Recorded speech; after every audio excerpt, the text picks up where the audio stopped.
able team the Jumadi, Yede Bro, Ishaba Kwadio Sami B, a executive producer, Kofi Taylor, DJ Mario, DJ Ziggy B, and the team Nina Kaho, and then Anna Pay, Yedi Anidaso Wɔhɔ be a Jumadi, Yede Bro. Now we're streaming live on Facebook, joining you live over your Facebook page, and so DL 106.9 live on Facebook. And there you wada. A babo sumene that tosso 9 won film pimienu any edununum. We're today being the 4th day of the month of September, and we are here to serve you the very best of breakfast on radio. Now, still to come on the show, major stories making headlines in the national dailies. Ko wakratano emu boswano ya debebro. Abeja for betina se na na pay ye dinkomo.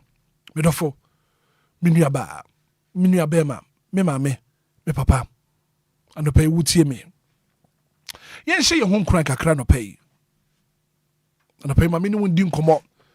Sima kakra bi. Koma me pese me no bono. Mesro so betie ni ye pa.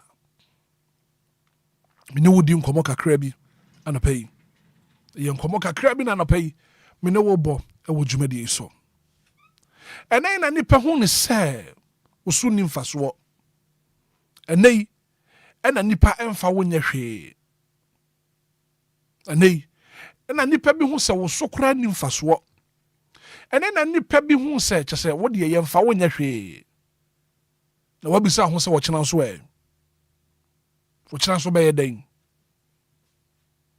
woni pa bia hyase swa nemo na wie ye no tumi be ye kese pa wo brempon bia ni wono ma wo ba asase so na ne hyebre ebo ne moma so wo brempon bia ni wono ma wo ba asase so do na ne hyebre ebo ne moma so wo ba ma na wa hia na wo bu na tantande no wo busa ho se dache sen na wie ye bekwa ma no bema woba na wahia na wotu na jejem wo ye na tantande no wonim de dache ebewie ebia san nipa wabu na bonfia woba na wo tete no enema betumi atene bema na wahia na kyesa wo mfa ne nyahwe no ene na bema na adwuma seye ene na bema no woni bie wabusa ho se wo kyena enso sen ene beko ebia na adwuma baba be yeye woba na adwuma baba be yeye bema na adwuma baba be yeye Anidaso bebem wate Anidaso ebebe mama no ene na ho se bia Anidaso sama no da bi Anidaso ebebe mu obehu nipa no na bia wa fere mpo anapai Nyankopon enka ho wombo ho ban woni wabusu asante nyina ya from Hitman. Good morning.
I'm a near back, now me for her would now. That's what I do it. Me not so me just when I do I see that, baby. That's what I do it. Me not so me just when I do I see that, baby. Oh, my young and I am sweat. When I do I see that, baby. When I do I see that, baby. Be free me more. I see that, yeah, baby. Be free me more. And in my woman, when I see that, yeah, baby.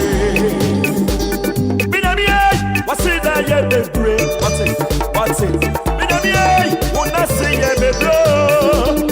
Be free me more.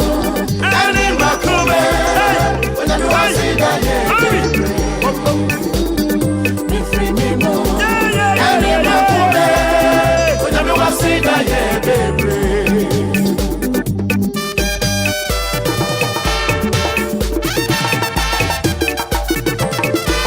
DLFM 106.9.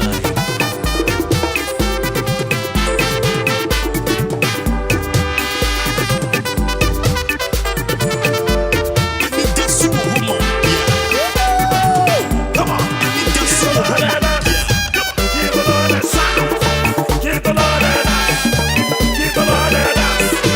20 minutes after 6 a.m. here. This is the biggest breakfast show on radio. 106.9. Join you live on Facebook.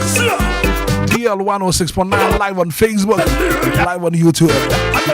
Banado commenter to her. Shall link no. For being soon to me, baby. Ebraso say won so friend na fe wodo wase daba. Number wo friend is 0593 40 6565. 0593 40 6565. 0534 050 199. I don't pay a Yankopon say. I don't mention my team. Hello, good morning. Good morning, DJ Hitman. Yes, sir. Me pacho wudi ni baby akase free. Pacho Kofi mani ashama Diamond City. Kofi ana pay na Yankopon say.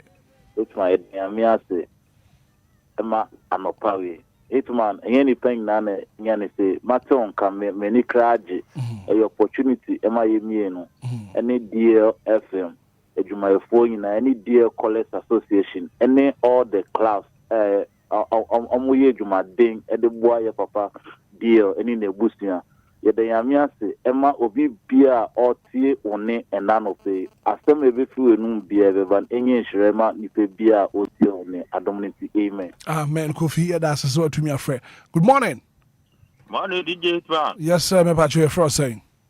FM said ka service akomono. Set na pay na Yankopon say. DJ Hitman yami wa na de ni bi mu. No crepa papa.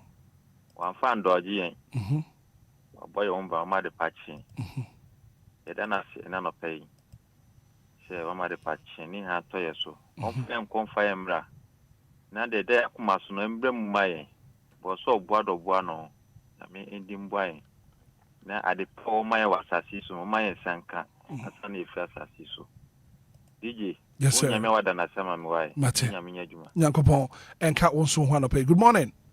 Good morning, DJ Hitman. Yes sir, me pacho for saying.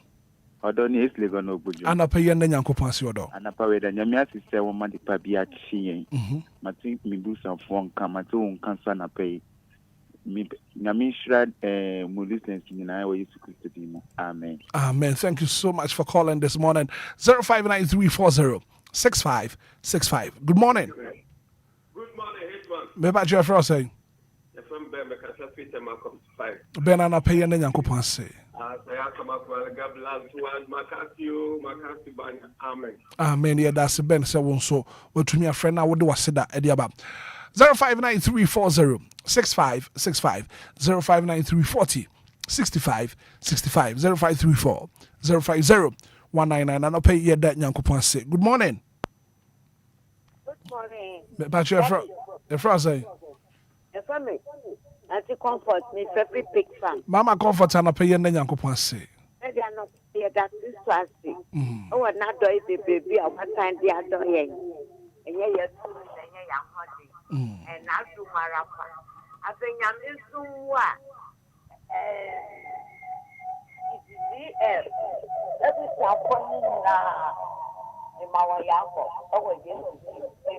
Amen. Good morning. Good morning, Hitman. Me pass you for saying. Hitman, but your family is because I can't say. Lizzie, no pay your name. Yankopon say. Hitman, no pay touch the man that home that was dream. No more de busu dear mua for Sania. And no pay young fire a year months to Indiana money at Boston. Christo Dean, your deckham for Nadum. Amen. Amen. Thank you so much, Lizzie. Seven so. What to me, a friend. Good morning. Hello. Good morning. Doctor, mention Penasuhum. Start a paper, the sumu, I was home. And I pay yen Yankopon say. No pay so, Yame, Edia Chay, Etin Quemu. Now what's in kind of a year, I asked that. No, you never know. Mempa, a year as that. Menanyamiasi, and Fama, stop penny. A year, Pastor, Emmanuel, Ayiti, a year Pentecost software. No, my district pastor, I was included on any area. And no, everywhere. A year pastor Ebenezer Ado, a year Pentecost software, Chebi, and on so over and pay the dark in America, Sepa, and Mamuyepa. Man, Trempana, then Macasano and Wabi, Macau. Now, Nankupon, a year Juma, and a pay. But as you be, Minia, but Abibao, a Lumba, a year no air that bay. We watch on penny for the day to Beba. Why? You, Mate, good morning. Hello. Good morning. Me patch me who you pay for say. My friend Doris. Doris, and I pay yen Yankopon say. Me asi bebre we dwuma kese awaye. Esuma ye ko share mu. Ana adom so de na basa kese no eto yen so. Enye adwuma papa bi ne yaya ma no. Enye sompa bi aye somo no, nye aduan pa bi aye di. Na mo ye adom biara kwa. Eda na si bebre ema ye nyina yenkwa. Dana ma nyina DLFM fo nyina, obusuan fo nyina. Nyame ase ewo nyame eja oba ne okonkron din mu amen. Amen. Good morning. Asante Zongo. Papa. Yende Yankopon say. Yo. Yedi kan ase dadi bi nkoma wo. Mate. Na onkran hyehye mu a wo de man adopa bia. Ai. Sabre adopa yi. Obo piti asore ma hwe mi fo so. Obusuan me da no lo bia mfrɛ me. Na me so me wa hodin atima beduru ba bia se beduru a. Dabi kan say oso hini atap yehuai. Ghana Nyankopon bofo pa. Aye yen kaudi na se kaudi eja. Ewo Yesu Kristo na zre ne ba no ni din mu. Amen. Amen. Asante Zongo.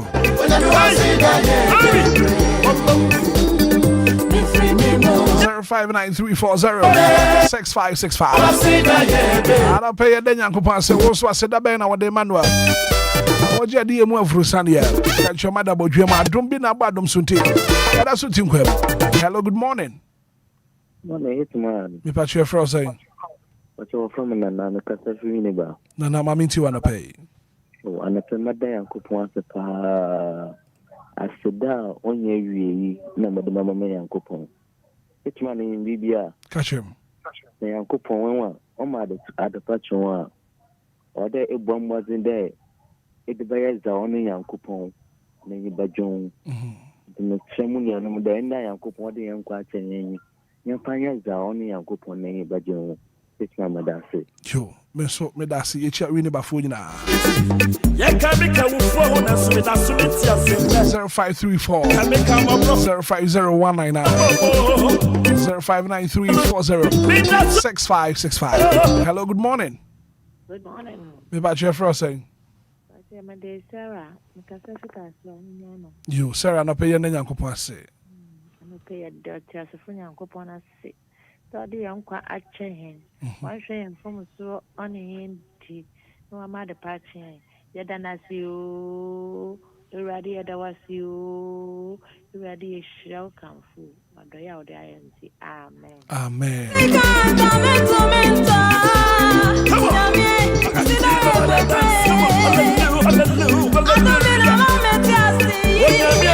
Hello, good morning. Good morning. Mrs. Minta. Yes. What to say? Pastor Nyamia Domra ko bla me ho ye na wo so. Nyamia do me so me ho ye pa. Na pay na nyamia se. Ana pay ya nyamia se. Ana pay ya sorry ta chema da boju moje di emu African. Me ni mebusu nyina boni bi ensi fie. Papa asedan kan wujin. Oso ni aka so shefo asedan kan wujin. Yɛkɔ so da wase ne bisa bambɔ firi wo nsɛm. Sɛ yɛfi kɔ ne yɛfi ba, ebiya no bɔ yɛ ho ban. Na emu aseda deɛ, sɛ yɛanda wase wɔ yɛkɛtɛ so koraa na DLFM fo bɛka yɛn ma yɛabɛda wase. Ɛda wase sɛ wayɛ ne nyinaa ma yɛ. Bra kɔbra. Mrs. Minta. Nyame ɔnyɛ ɔkɛse. Amen. Me papa de kɔbra. Enti wo kasa, wotumi kasa na me de atoto me papa de ho na me se aw. Bra kɔbra. Nyame nhyira wate. Amen. Ọma nyansa ɔde ama wo no de ni de nyina enyi na Awurade mbɔ wo ne wo mma ne wo abusua wo fiefuo nyinaa ho bai mabɔne bi anka mo bɔbɔne ka wo a wontumi nya akokoduru mbegyina na waka bi ma yɛn so yɛde etu yɛn ho po ɛde Nyame ase ma wo sɛ Awurade bɛkɔ so abɔ ho ban amen na Awurade nkɔ so nka mo ho san sɛ mehwɛ bebi a Nyame papa ɛma yɛkɔpie yɛ na bebi Awurade asan de yɛ beduru a na Awurade yɛ kɛse nti yɛbɛkɔ so ada n'ase bra kɔbra no pɛ yɛ adwuma Mate Mrs. Minta 0593406565 0534050199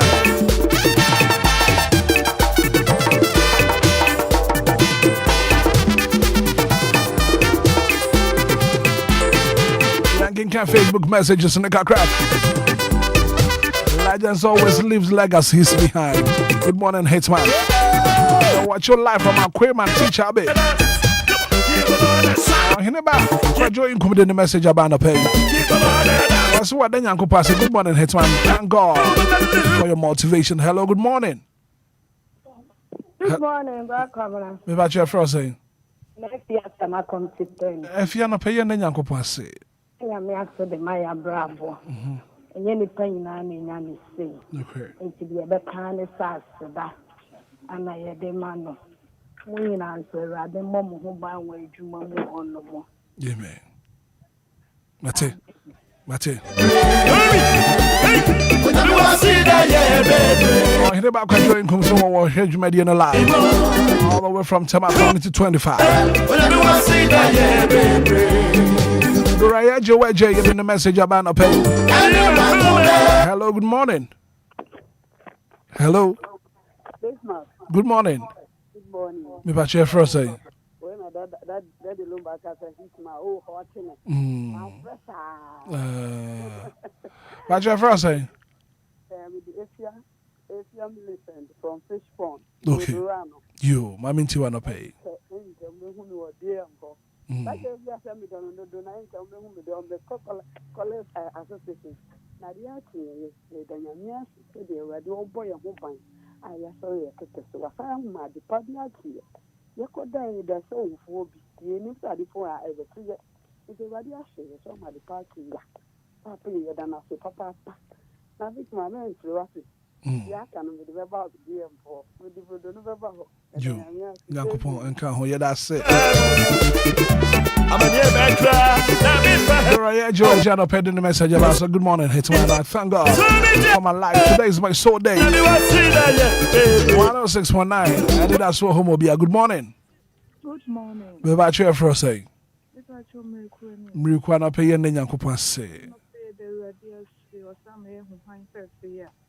Initiate can you can see that I said in a bamboo song. Now, if I chop step bread, yeah, mamma place landing here. We pass on me, I don't know here. Yes, sir, they say, oh, money who buy 10 be a money. Amen.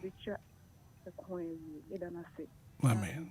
But require that say. What's it that yet? I can also be what in the message about good morning, Hitman. Thank God for a brand new day and brand new week. Life here from Tema Community 10.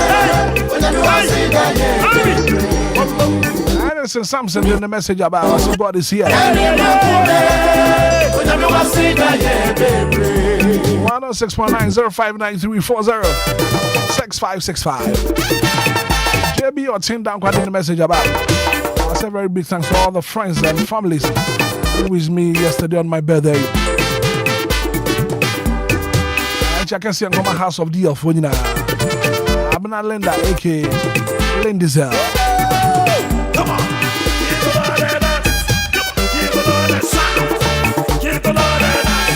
Johnny live on Facebook. Live on YouTube. Woman, I do comment at 200. I pay you then Yankupon say. You're the free Atomic Hotel at the Bad and so man. I say good morning, Hitman. I thank God for my family watching live. From Atomic Hotel down so man. And I do the free at the Bad. Hello, good morning. Hello, good morning. Maybe I share for saying. Okay, and I pay you then Yankupon say. And upon bringing me a sister, or my departure, as a tree, as it does carry our year to be. Amen. Amen. Larry, can you tell the message about no pay? I say good morning.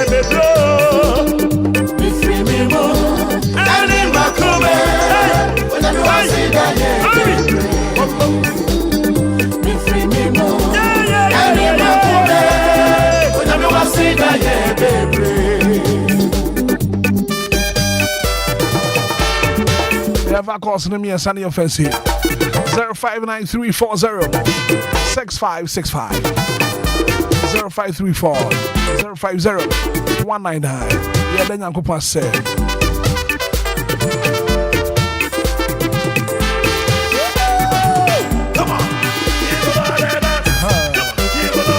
Yes. Hello, good morning. Me patrol me who you pan your frost saying. Me patrol me adom ne ho ye pa. The Yankopon say. Yina papa koto ye yina ya ye kuna shede mu papa. Yes, me say nya metiase. Ono na ka se shede. The Yankopon say. So ama de pe bia chi. Da mo so ma se pa. Da mi hira mu enu mo adwuma pa mo ye. Bye bye. Bye bye. Mama ye na ye nso. Ona me wasi na ye baby. Ona me wasi na ye baby. 059340-6565 0534-050-199.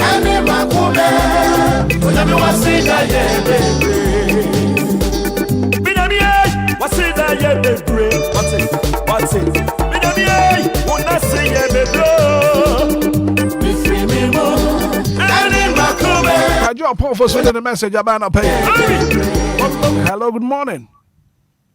Hey, Me about your first say. Linda. Linda ka se free him fa. Matahiko. Linda na pay na Yankopon say. Ano pay de dia sedama Yankopon. I was for you mom. I crying. I boy a whole bang. I did feel how you know. Wash your son. I am mama. You hope I some poor or crying. And then I said, I know pay Hitman. And I did sham. Amen. Your friend and I. Amen. No come. No soon. No more hope. I could see the other corner you. You sham Hitman. You. Yeah, so yeah, that's it. Hello, good morning. Good morning, Black of Night. Me patch your frost saying. Actually, I'm doing the mama here. You, Mama Casa free here for. Me patch your make us a free of Afinya, Mama, yen and Yankopon say no pay. And then I pay me day radias, papa. Near why am I? I saw you need to do. And then I say a neighbor bonny. And I pray the ever can say, I said, don't can the Dianca Sankasa, yet not say. Amen. If we are munina, I can't afford that was sick. Yet I radias, if you send a wire and a soy. That of now, me de radias the Mawa Bravo was it. Amen. No fear. Amen. No Busianina. A radinia mocassie. Amen. Near that way, need so now, a yard the papa now, which is Orchishamauno. A radiman in brim. Amen. No, my young quantintia, a nigia womb. I accommodate woman, I bet me a dear and kwame was a so. Amen. Then I say, I want why am I don't say amen. Amen. Good morning. Good morning, Baba. Me about your frost saying. Baba, me dear mamma, and your family 49 and about Cope. I'm not saying primary because every time I wait. Kwaku be about Cordia. Why man come, Mama? Then I'm here to by us and a neighbor. You. Baba, I know paying nobody and I see. The Yamiadum, the Soleil, Mente, I think I want to be our member to my West Ham walk. And I may give say, Papa, I wish a few also, Bibia, and that Jojo, and walk. Yeba, and Jumo also, Tanya, emoji, do both with Tanya and pay, BT, we did not at the Bibia, the Yame on Kaya, now on to the moon say, and then Nani at the Fataya on family. I do call Asante Papai. I 49 every year. I hang kind, Nana Amwakwa, Janet Edu Abad, or me, Mamma Kataka, to and then a so gay. They will say, Mamma happy so gay. Rakabra Yamenka and Israel. Rakabra do this here. The party for 9 and about the Master Premier. Rakabra do this here. But for now, me that say.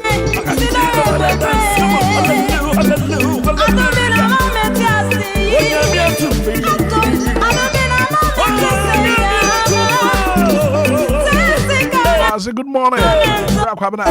From Zilla from Tama Community 11. And I pay me then I thank God for my life and that of my family. And I thank God for the life of all the DLFM callers. Association for you now. Good morning. Me about your first saying. Your first saying. Mami akusua ye boy. Oh, you be value view. Akusua, and I pay you then Yankopon say. Esa wa hwe so na wo boy ho bai na wo de nyina ya sa be hia mu bi ye se ye ho nka che me bambofo na boy ho bai ye se nyina mu o se en fa se dama no se de se dama na no pay so no ye bambofo no ye so me yo no ha se what to say na se se o nyame a wo ti ase ano pay ye ni ye busua ni Ghana ti yo abusua fo nyina e de se dama no amen Adumbi na sumisuo Shirabi na sumisuo Sika I'm coming to me to Sika kayen to me to Adumbi na badum sunti Yada suti nkwe I'm coming to me to Ana penya ngupo wonte na seda Yakuma swali yenyi na wanye mfama ye Ebra ye free fear ye kwa adwuma mu ye kwa ton oma ye nto ye kwa ko bisa oma ye sanka ye na ye kwa pa adwuma oma ye nya bi ba fie ne bedu asomdue ma ka se papa da wa se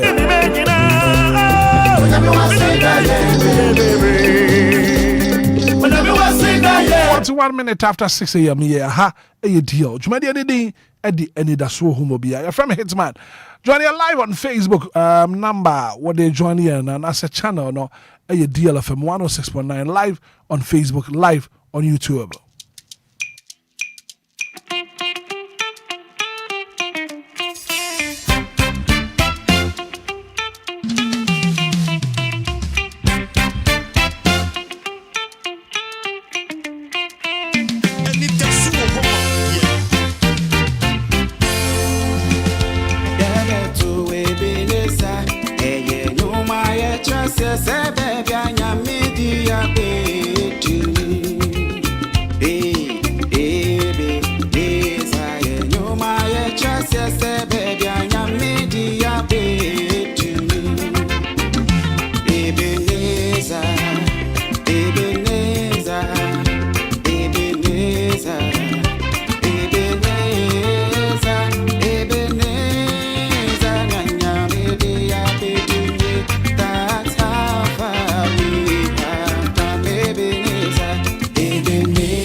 Party and I bedroom there. And I phobia when you want better than your mom. Happy birthday. Happy birthday and come Sarah Williams. It's your birthday today. Party my hammer. Happy birthday and confirm. The Manubia is Saturday your birthday. Happy birthday and confirm.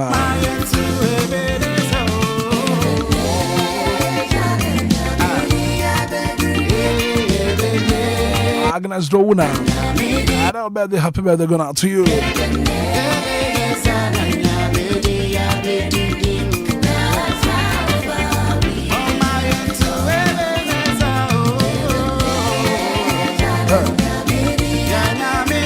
Up next, major stories making headlines in the national dailies. Go Accra, Animal Botswana, the bro, and as usual, Shabba Kwadio Sami Biatna say. I pay a bedding come up. I go feed that was watching live from Machimo Panama. Maybe enough for me, my quadra crab. And I pay all the top stories. So what crap time was one up? And Shabba could do some baby. From bread. Maybe enough for me, my quadra crab. Bravo, good morning. Yeah, good morning. Yamiadom. And it's a brand new day. What's your name na Ebona, Ebenezer, baby and Yankopon? What the end about bedroom? Yakasi Adana say. Adana say. Adana say. And I pay what's not say. And you bedin come on. But major stories making headlines in the national dailies. Kwadio, Ubrini, Masana, Ubebano. So what's me bo mugu ni mau? Mugu ni mau. Na what they answer and Yanfana say my Yankopon. Say wahwe yen so na enen so yekoda ne yedaye yeso na basa kesi ni kura na dom ene tumi ne humobro nti anope ne de na se e ma tuturubo nsu Yankopon a ono bo nsu bo awia na ohwe yen so da ne den nyina no de ye kanisa seda ene ayeyi na enka ne den ena anope na yemfa na se ne nche nso eme ne tifu a omutie yefre chichire ne benche de biada wonom esode anopa wonom de mo fidie ne to DLFM 106.9 Yakwasi Yankopon inshira mu nyina papa anopai emai yo kwajo wobreni Ghana footi yankwae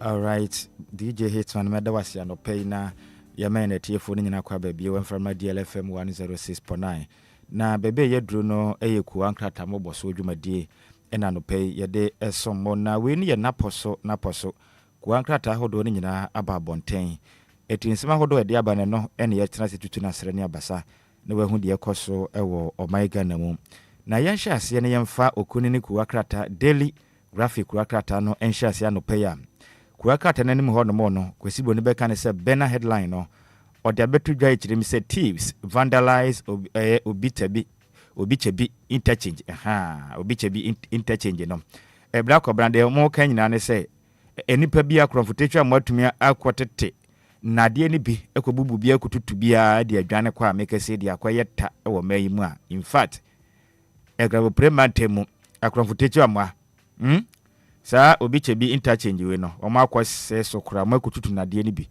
akwa akoton ma mekese no o ma na ye hu interchange ni sia de konkon ho no a ye hu pu pa akura kete de abane ndimba bia Ghana na ekeka kro se de bia da kronfo tumi nya kwanya dinsem hu no na sabe interchange ampeni for de sika twitwiri die akobobo sia de aye no emritia mu enipa bia tumi ekotutu nade ni bia akwa akoton wadi ma se sia mekese no akwa akoyo wo afidi akwa krate de ho ansem de aba na ndra da me amra na metika mu ba na no pa no na utumu se kia keto bi de na de atumi se ka eye nkwanchen niema hodo e jejeje kwanchen se be ya ka se bi nya nkwanhye no motutu bi na egu kam omode se e wo kreyim enti aposi form ni na hodo mu yi pa na sadi akronfo ne ye onansen okurum hanom no ehu pa akwa krate de ho amane bode aba sanso na kura kata na chirim se Ghana mampani John Dramani Mahama endra do kopie mum ewo franko ni amasama kwantempon no so a na yesa ekwanya kwakoye kotobekuma ekwanya kwaye kodie wo kwanya adehye fa nsewom ofranko amasama kwantempon so kwa santemantem ni mem ya hodo no esuo no musu nti Ghana mampani tie musu fre kopie mu a ode ato contract na nim se osere nada enkase yenko wie mu 2026 June no ekwa no wonwie deadline no wanwie a wanhwe ode no be dipa evisesika openyina no omampeni ede ne nyina ama na wie ne senti kwa no ohwe na nim se Yankopon ya adoma ofranko amasama kwantempon no hwebi June bosume 2026 onwie non prapre chire ntisa one ne bedini nwonwonwe no wo mayim kwa krata de ho amanebo ede aba no pay na yakua nim ne yempie mu wo daily guide kwa krata no pay wasifom e wo ha na wo chire mu se MPP amanyokuro no ede adesre de ato o my Ghana wo mka biom titiriw ne ahemfo na afi nso o my Ghana posifuo ene ahomba mbokuo ni nyina nim se wo mosere wo no mada Chief Azoka ene Alhaji Wahab ukopie mu wo eye epiemantam ana no dai abato ekoso e wo by election equity by election no mu chire mu a Chief Azoka no ditintima nyi MPP NDC amanyokuro no na afi nso Alhaji Wahab krakye we so di ntima yi pwandi sama yokuro no mu akutia abato mpeso aso etne ebobomade abontene se ombekunkum MPP ama yokuro no ma ne biatu aguse kwa ene afanyoma akempo da mu kire mi se wanhwe aba election bekoso wafutu sara nso na make se no hap ebeka se ne anodompre just refrempon okudua enafi opening power no nimnyamfo Alexander fanyoma aken efutu mahye bedwane omu kire mu a omo amini wo mu yipa no munyom mbedwo mu kwade afro mu sem ne no NMPP ama yokuro no eka sisipo anopai se emranya adwuma na mkwache won no mfo mu kwatum na mpanish mu afita sabe ubo onyonko se obeku ni saade a adenti na moyesa na ND sama yokuro ma no omo mmoro mra so na mo nsene mra nti Ghana mampani mamra ene omu nipa kuraka tedu ha manebo ede aba no pam na sa na mekese nso irokufu atumi apeke up kofi akwalu sumha na sumha opani yenkonkwa mekese no one Raymond acha ono ne yepani pa oda national security foku na no na omakopeke eye kofi akwalu ando ada sentiment mu kire mi sem eye asset recovery ho sensem bi no asset recovery omo hwemu aso omaga na japade bi yakodi kofi akwalu ho no ma se japade na ho behia se omanya se bekente no mekese de senior man kofi akwalu ye hwe ne mu se ne wawe piemu won kran ne mpinifo toto na no ana man hwehwemu na omaga na japade ahodo kodi ne nchen no yetumenje ya de na omen yenye sika emfamo ye ho bra daily guide ede ho nsem ede aba no pain sanso na akotia eye by election no mu kiremu a yanka kire Ghana for say it doesn't look right 2028 we ya jetting from po kodua ni mu asem ni page 6 wo daily guide ko akate ne bo amane say yanka kire Ghana for say enkugu a MPP ama yokuru ne diye ewa akotia by election ni mu no eno nkire say mfimpi ne do no nwatwa bato no MPP bedi nkugu sa da tofia kwa empara wa mokura we yo twatwerefo penen edema MPP osunkuku kwa manyukuro no Justin Frimpong Kodua na de nsem we ede ato edwa sanso na ofanko yensanwam road deadline stands mahama saa na wokan hanga na mampani chirim se deadline a wonom ede ama contractor wono ene yi nsanwam ama sama kwantempo no mu kire ne se nmanimu yada deadline no kwata dwumbuso yakokuguru mo mfem pimie ne do nunsia no ohweso obewie entesa mo ne bewie o manyimu a ono adwem ha wonte ne ho asekora yakuya ne mane yankopie mu ewo the Ghanaian Times ko akata no pe wasi fom no so akasa sa Ghana man panimfo ni da ha da musin NF so contractor no ene yi amasama ne nsewom kwantempo kwane da ha ya osabo ho amane biu sem contractor set June 2026 deadline enti Ghana man pani ene kase o kire mu asade aye no economy gusu aye ho adwuma o esi ampodo mawie mu oham chichemu aduosondum 75% ono mawie enti mo hwe de mo se hwe be 2026 June bosom ne kwa wie de o ne ya papra chiri kura ne contract no contract na tumi wie nsewom kwantempo no ma ade hye mu dia kwana badie wo kwan so no wodem ho etimi atogwodom na yentumi kwa mu na yembonwura mu ewo de dispatch di dispatch ko aka chere sifuma no pe ne wo chire mi se democracy thrives better when our institutions are independent, strong and transparent. Mahama and Enquires so God about penny John Drambani Mahama Katafa tasso edu mienu and watchrimu ewa the dispatch kuwaka tedimu sem yan kanchira Ghana fu nyina sem omanga na nyume ku ahodo ebo modea bojumaden hwese omanga de bekoya nim titira ho bambo eku na de no na afisa temu adwa no watchrimu am sebase sa eku ahodo no setumi ejina na naso brane se eye ebo no ho modern se no anka so obi amfa ne sem reguremu no mampani mfa ne sanke kade ya ema omanga ne yekoya nim na bibi atumi ekon kan me yekoya nim yipa ewo mpuntum aga mampani na okan so watchrim say democracy thrives better when our institutions are independent and strong. Tigana mampani no watchrim a institutions ahodo no say enya fa ahudie na eno agya na so bo adwumaden agana kabam kabia memu no konanim ada afi so omen yekoya nim pa no bibia da ho find them omen sante saade a yentum na enya adwumada tigana mampani wa na wokada na yesra wa wo so gire wo ho na ye adwumaden na aboa na institutions ahodo no eno antumi nje na ho na mu adwumaden na manyosem no ekum Ghana pam akwatia ba election ni mu no na IGP Christian Tete yo no anopei wakasa na wo kire mu anyanka nkire Ghana fo se mlante ne badwumaden yipa emno mbode mlante mbode ya adwuma ewo manga na postufu akachi kupie mu akwatia kɔbɔ banche ban ma abato no to din no kire mu se nipa mako be 5500 badwumaden na ni aso pa na ne brofo no yanku tu kakra wo chirim say I am very satisfied with the performance of my men. IGP nenum brofo nie nani age pa nani aso papa e wona mlante no nkode omokoye wo akutia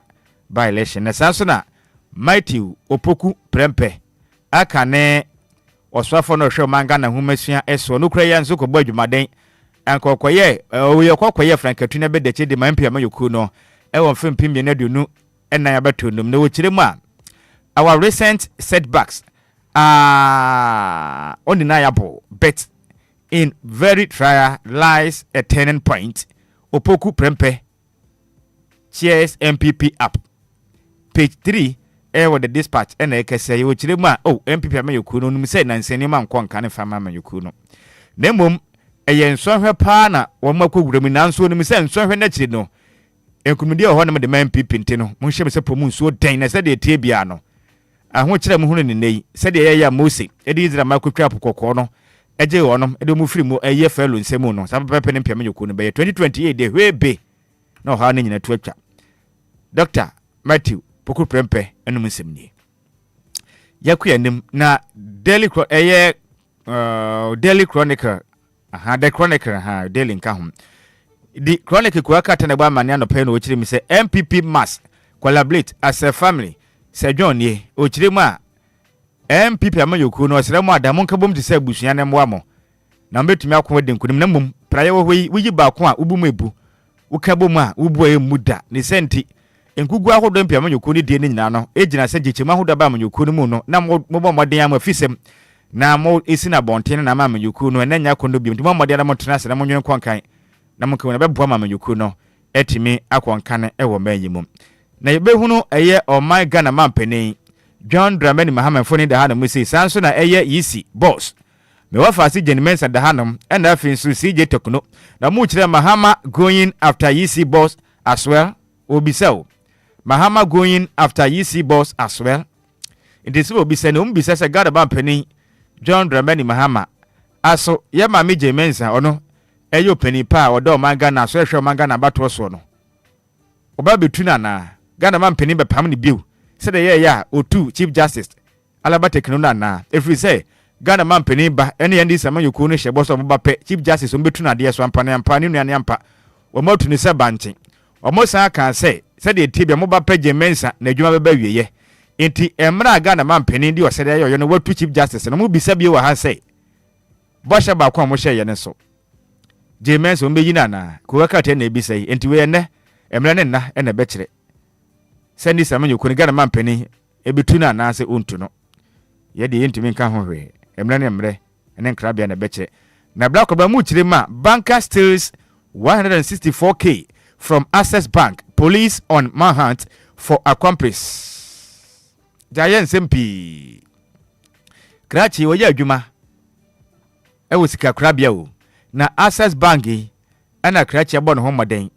Etime bro ebowura honom etime customer ba ko sika 164K etime bowuram etumi aye fraud up tebiri sika wonya de kugu on na kantrum e post first aso ni page make so moye hwehwemu dia fa ho enti ene wodu sika kwato banga na ensema ba ho wodu sika to phone so a na akronfo tata Ghana da benti ya yenya den wo manyimu ye nim se sebe ye adwuma ye disikesi sebe ya odache ebeboa wo na nze disika kwato sika krabie na o ma mu ye adwuma yi binam kuntuna se wia yen ya de to ye phone so a bobo na ya fro wo fa na me free yo ye me free abruchire wonka me ana nua na ayi mekọ esika ba fie ntimi ne ma no kuhyiam airport na kwaje saa na mo wia ye saa momo aye wate momo aye pa ma momo de ahwa ba fonten tan dwuma die so no me wafa so Sam George monka kam ho na akronfo no haye pa ye bre munye bibi mfanfa ho di we so de aba o se the insight ko akata ne nie o kiremu a ensem pira na ekoso Ukraine crisis no omu kirema Ukraine tokwa hodo ekoso de masa ho kire ba no enya sebukuma akora na poten mo se wa trigger pa na ni bida bede no enya sebukuma akora enti bibi ma ne yenso yenhye se pomu nsuo fi se na ni bide abede no Ukraine fo no ene Russia se sentokwa nya de to betwa ne nane kina ho enti omu kirema ahokyere na ba na eba enti mo mani na hopa na mo bibia mo be ya monye enti sa mo bete mo ankasa mo danka tona wo manyim na supreme newspaper asifuma no pe no wochirim say equity by election laws not a refreshing of 2028 Justin Kuduani MPP amayoku no twetwerefo pe no wochirim say enka nkyere Ghana for say nkugo no mudi na equity no ene on kyerese 2028 abato no mbedi nkugo da ebi nsikura akwakwete do ha mane body aba na brakobra ba kai a eye osanabu sumetwa mu ne da na toso aduasa ena metem ho ase bi so de ye wosotum ena afi o manwofo ntem eye homo ho afasha na ekoso ene tuotu ye dimma yawo ena etu kaka eye sotu mo hene ne ba ne dende ni ofori a no kura ye ohene e wakwashibu etu ka no kana na owuye na danfo ba ko ka ho mo nyina wuye ni nyina ne se ka ne kiremu a na adehye mo wo manwo eye dwene ho saa empotem hofo no na enya ade a wo mo no na esafata se wo mudi safahye ni be fi se wo mu kiremu a eye ga manche ye ne aye papa ye wofa ya de nyina ken tey kotwiru a wotoso miensa de nkrata bonten be kan se eye nkronkra hodo wa kra bopure mantem amono mudwumade a mudie no monnya nkranfo ankasa people no afahye ne ye nkranfo afahye ntire mo no mamonko nkohye fasa na no na mu kiremu na omanyokru ne ka ho a omanyokru so mu kiremu se dodo na anya nkranfo amanfra fo nko a nto mu kiremu se saa eya afahye na nkomo nka ho bi eno ena ma so tumu fo na matren konwa ene mebu ne bi kiremu a wana mo ntiase e mo manyofo no entimi nni komo afahye no na fi se mo abomode abode awura mu die mu kura ene no na mentemo aso so de ya omanyofo esene tum de agu so tum fo ade hye so mokum mienu a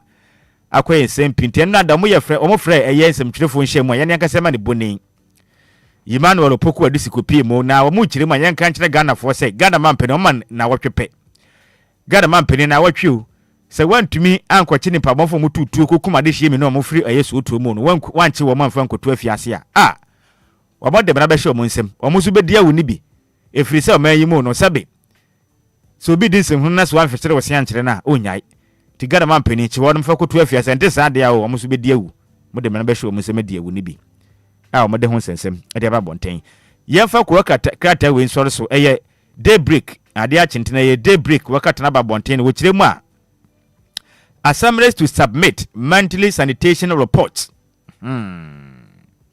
ba ko bana bawo pedefo ni abre Ahmed Ibrahim ena ekese ni buafu pa Ahmed Ibrahim the Minister of Local Government and Chieftaincy and Religious Affairs wo kiremu a yenka nkyere Ghana fo nyina se mensin assemblies no omu kiremu a bosumi bia modemo krata baba bekire eye aso ye hwe manga na nkurase mbamu esom ena afenso aha no eye nkurase mbamu na afi esom hyehye yeso ena afi ahensia mo se yenka nkyere mo se bosumi bia do ambabu nkonta de akire aso ye ne se mo efia hodo adokoro mpotem no de pa na mo ye fa ho motume di dwuma aboa me fiase atu anase dada na ente sa na wo asem de wambo ho mode anya dwumaden no wombetu wombeyi bia de fi se fi no adokoro Ghana ye pa ko wakata yi ede ho amanebo ede aba anopai sanso na teshi manche condemns homo violence into se yenka nkyere Ghana de hye se basabasa ye koso ewo so tuum ni ade ni pa wuye no wo ma condemn wo ma kan ni mu se de koso na enye penifo hwe ni ye na munye bi fanfa ho sanso na hate speech bill set for parliament me wa fa se ono ye me se be de ma de hya wonom ewo ningo pram Sam George na kese se mo amo kasa ntwi kasa tantantan otan hunu kasa no o ma de ho mra ko parliament we ye bia na mpenifo achew hate speech bill set for parliament bra ko brante no de mo kire mu no wa beka kasa bia ye tan hunu kasa bia no emra be chew na ni wadi o manyi mu nti Sam George enu mu nsem no 3 wise men prove Zoom Lions 36 contract to mu chirim senya nsafo miensa be kasa dia fa eye Zoom Lion contract bi o de ma wo no ho achechire mu a me mu da ho fan eti we ni nsema do akwa kata ne ba to abonten ne anopedie ende da so mu bia morning show no so no bra kobrede ni nyina esom nti kwa kata ne de doso ti wa ko tobi na o kenkan ya nsema wo di ahimu no obetuma ye ni nyina bi DJ Omalon so boy project ni nyina mo hu de ekoso right e kwata e kwa kata mboso no so on DLFM 106.9 Kojo anapay me that's papa na this one is coming from ECG. ECG say ya magana for us want to say ne ya wada. About some of that toss on 9 1 film you know and adunum from 9 a.m. to 5 p.m. We be do Kania na fi why planned maintenance. Affected areas near Chado, Cantonment, New Botiano, Red Top, Abease, Achiama, Obeye, Ayikai Doblo, and then Patamina. So I pay from 9 a.m. to 5 p.m.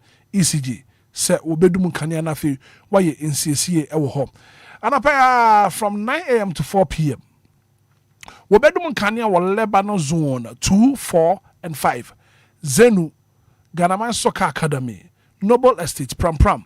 And then empatem ho na fe nso waye ensese and then sakraye kakra e wo won hihye mu nti wei every ECG we say any inconvenience be dia babia no they deeply regret it so wei and kwadwo every ECG for honoma and pay what dia ba okay no ko for na dia basa no ECG for say o mo yensisi de obedum kania no planned maintenance work and obey say the moye na beboa ye de a enya de bone so mo yensisie enti so mo de nkrata ba bonte sa na me ahodo a mo be affected no botimi ehye ebre no so na mudum mo amokware mo dundum bibia mesere wo kwa wo de wo main switch ne wa ye de ne wadum kama yeah no betumi aboa se be ya se ba se nyam kane ne bone ni na ye prepra entumi nkofa sunsuanso bone emfa embanti mo a mo was affected areas ne nyam mo homoden se obetumi na modin hyehyɛ no so na aboa ene ECG no na say dia say ya ne sa na say dia am say ya kakra ne senti mo ya de pa wo ma ba so sa mo ma anye ne yensu aye beka enti say dia am say kakra nkra mo gusu ba adwuma enti mo nyere mo ho yeta mo 5 minutes after 7 quick commercial break. Na mensumenya basha mechi na mensumenya ni je o mawawe mu akos na last time I went to hospital no na was the important na ye wo was me tube no mu asi na fibroid nso kakra na say ochina say afi kra de ma bre surgery so there you don't need to undergo any surgery. Dreams Fertility Clinic yeah whatever community 22 ekuta solution ni nyina Dreams Fertility Clinic ane wodi fidie ba hwe moja no nipadua mu ehuna de property yeah hawo na kire aduro kura won fama wa ebem wanyem wo mundu onya chemicals asembia wo UK and New Zealand abrofu bia wa biye wa habamem ene ye nduro no oyo ba wo tube mu asi wonyin sanya no wapon obra asizi ana emakora fibroid irregular menstruations tese bibia esi awo kwan de Dreams Fertility Clinic watelete na ye mema nso e wasa low sperm count bema wa ye mbre wo pem de ntimi nyina so ade ma board ye so ana kudam for Dreams Fertility Clinic 0597 225 389 ana 0599 555 220 and 0597 225 388.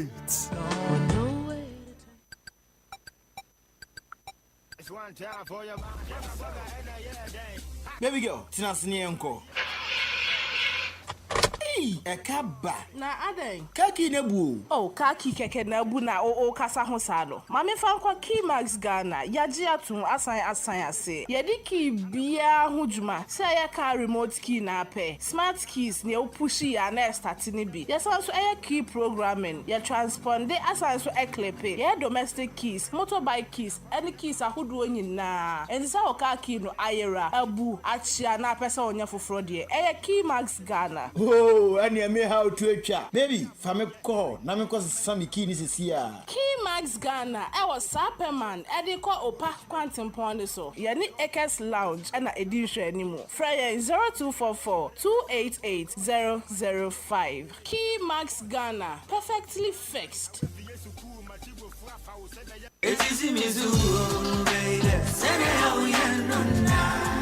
Minia femme waso any umre kakra na menka DLFM Plaza Hotels one simtia one trail se wo baby ye meetings and conferences are anyhow because DLFM Plaza Hotels a very spacious conference halls are a state of the art se e come deal na wo baby ya obenya duane a emu ode ne mu ohwam na pomudi wo mu adi ana wo pe ensa papa betre abodwonsa ya so bogo mi na se ni pedua mu nyina ba yo fam anom dia menhwe baby a se DLFM Plaza Bar bar and restaurant. There was swimming pool, gym center, salon. Yeah, a memma and a man to Mrs. One Trini.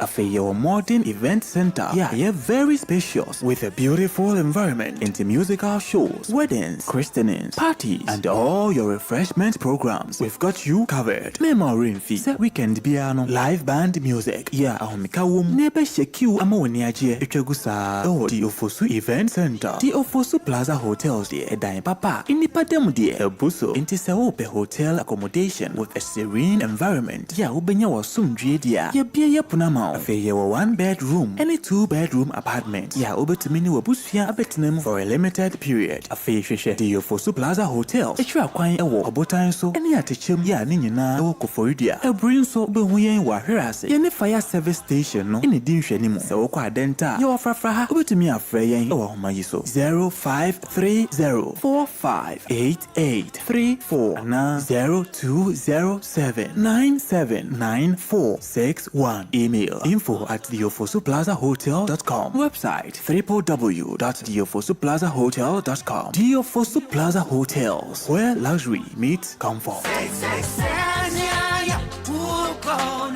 The luckiest. Luck is everywhere for everyone, yeah. The luckiest. Luck is everywhere for everyone, yeah. Money we define every day and night. Mama, dada keep on hustling for the family. The luckiest. Last time 712 hash. You can win some cash.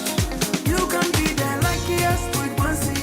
Luckiest with 5,000. The luckiest. The teacher, doctor, market woman. You can be the luckiest. Oh, the luckiest. Luck is everywhere for everyone. You can be the luckiest. The luckiest. Luck is everywhere for everyone. Star 712 hash. Luck is everywhere. Luck is everywhere. Oh, tell me, are you feeling lucky? Because I'm feeling lucky. Because I'm feeling like the ultimate. That's how we go win. If I win, you win. You could be the luckiest. Mpenifo kan yo say yade ya entimi pa mini ena kidney failure say kra de liver cancer so abeka ho wo se wo liver ene wo kidney ena wonte Vigdank Healthcare enka Vigdank Healthcare eje 100% natural medicine esa wo liver ene wo kidney yade ni nyina wo se Vigdank Healthcare na nya nonko fatty liver, kidney stones, hepatitis B and C, hepatomegaly, any high cholesterol, protein in the urine, afa diabetes, hypertension, prostate enlargement, hydronephrosis, and pyelonephritis, any yadia hudo pi. Vigdank Healthcare, na eba nimfidie so dia ene woboa, wo ultrasound scan, na uko wo lab wa na ube say yes, baby yadia ni sebia, efidie ni be yi no aba. Ene, minua ba, de wa mamate ne nedai, menye ni da so. Me say de obe ya ne se obetua na mon. Vigdank Healthcare, e was Spinters Road, Coca-Cola Runabout, Fidelity Junction, Standard Chartered Bank in Wachiripe. Wo de free 050-266-1346 and 0549-951211. Vigdank Healthcare na a healthy liver and kidney for all. The luckiest. Oh yes. Luck is everywhere for everyone, yeah. The luckiest. Money is life, money the beat. No matter the weather, me and you are the need. Papa is sick, comes to the money. When you get to an insufri suku, abafie. Why you juma, near Wuhiane luck. The luckiest. Luck is everywhere. The luckiest. Dial star 712 hash and stand a chance. The luckiest. Buy tickets for yourself and your loved one. The luckiest. Bunkers, friends. Luck is everywhere for everyone, yeah. The luckiest. The luckiest. Luck is everywhere. The luckiest. Nurses, drivers. Luck is everywhere for everyone, yeah. The luckiest. You could be the luckiest. It's official. DLFM 106.9. It's official. DLFM 106.9. It's a brand new day and time to tune in to your number one breakfast show on DLFM 106.9. Anidaso Wɔhɔ. With your host, the one and only Hitman. News, interviews, newspaper headlines, current affairs, Monday to Friday from 6 a.m. sharp. Start your morning right, stay informed, and get inspired. Only on DLFM 106.9. Anidaso Wɔhɔ Obia. So bad. Don't be on me one. So bad. Don't be on me one. Hey, so baby. Don't be on me one. So baby. Don't be on me one. Tiate, me worry baba. Me we am before. Me we am before. Me we am before.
Yes.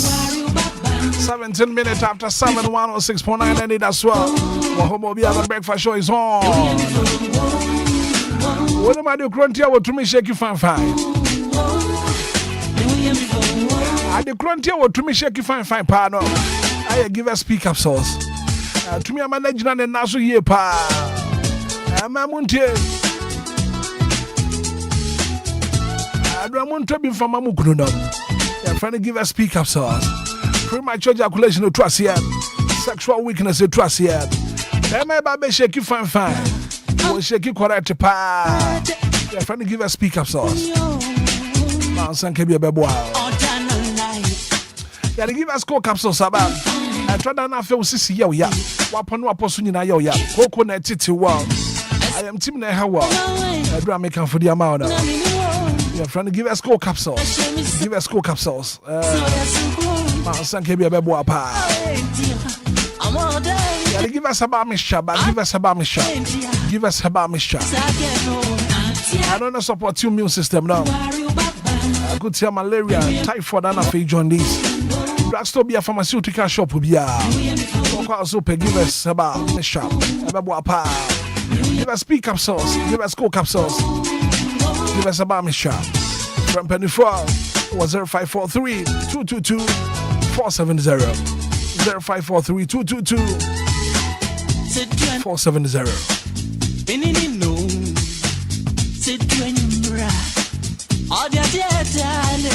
Now experience the ultimate in comfort and luxury. The latest hotel at what time? Your friend Diofosu Plaza Hotel. Diofosu Plaza Hotels. And I'm paying for the Amawa. What you beside Diofosu Plaza Hotel? And then the latest hotel at what time? Your friend Diofosu Plaza Hotel. For the at the chip, and I for Botan so. And Bria, what should I say? Adventure for comfortable and luxurious rooms. Conference room for all your conferences. Event grounds for all your events. There was salon Papa B. There was gym center hall. Diofosu Plaza Hotel. Now one hour here more Diofosu Plaza Hotel when name Tepa. The kind of hospitality party. I don't need Diofosu Plaza Hotel. I just want to front penny for your reservation. 053 04 58834 053 04 58834 020 7979 461. Have an experience the perfect blend of luxury and comfort with Diofosu Plaza Hotel. Diofosu Plaza Hotel, where luxury meets comfort.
Wabani to me shaky fine pa.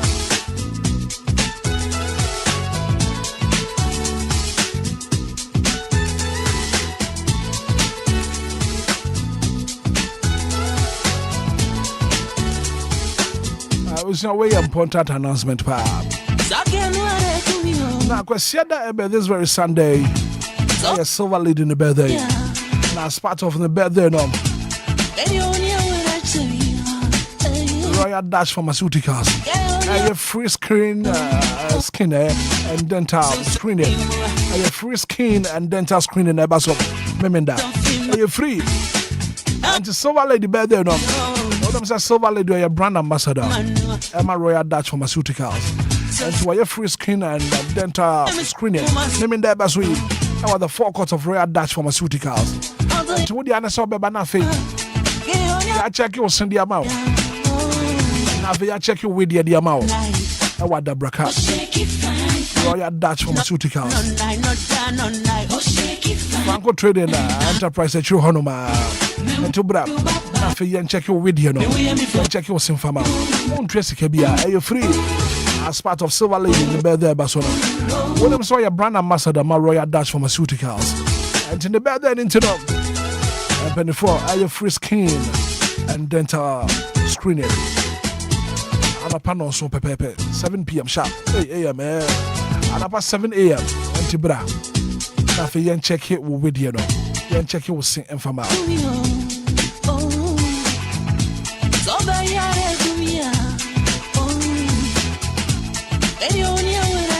And Saturday, my Enshamo was Royal Dutch Pharmaceuticals. One name Honoma, what the Braka.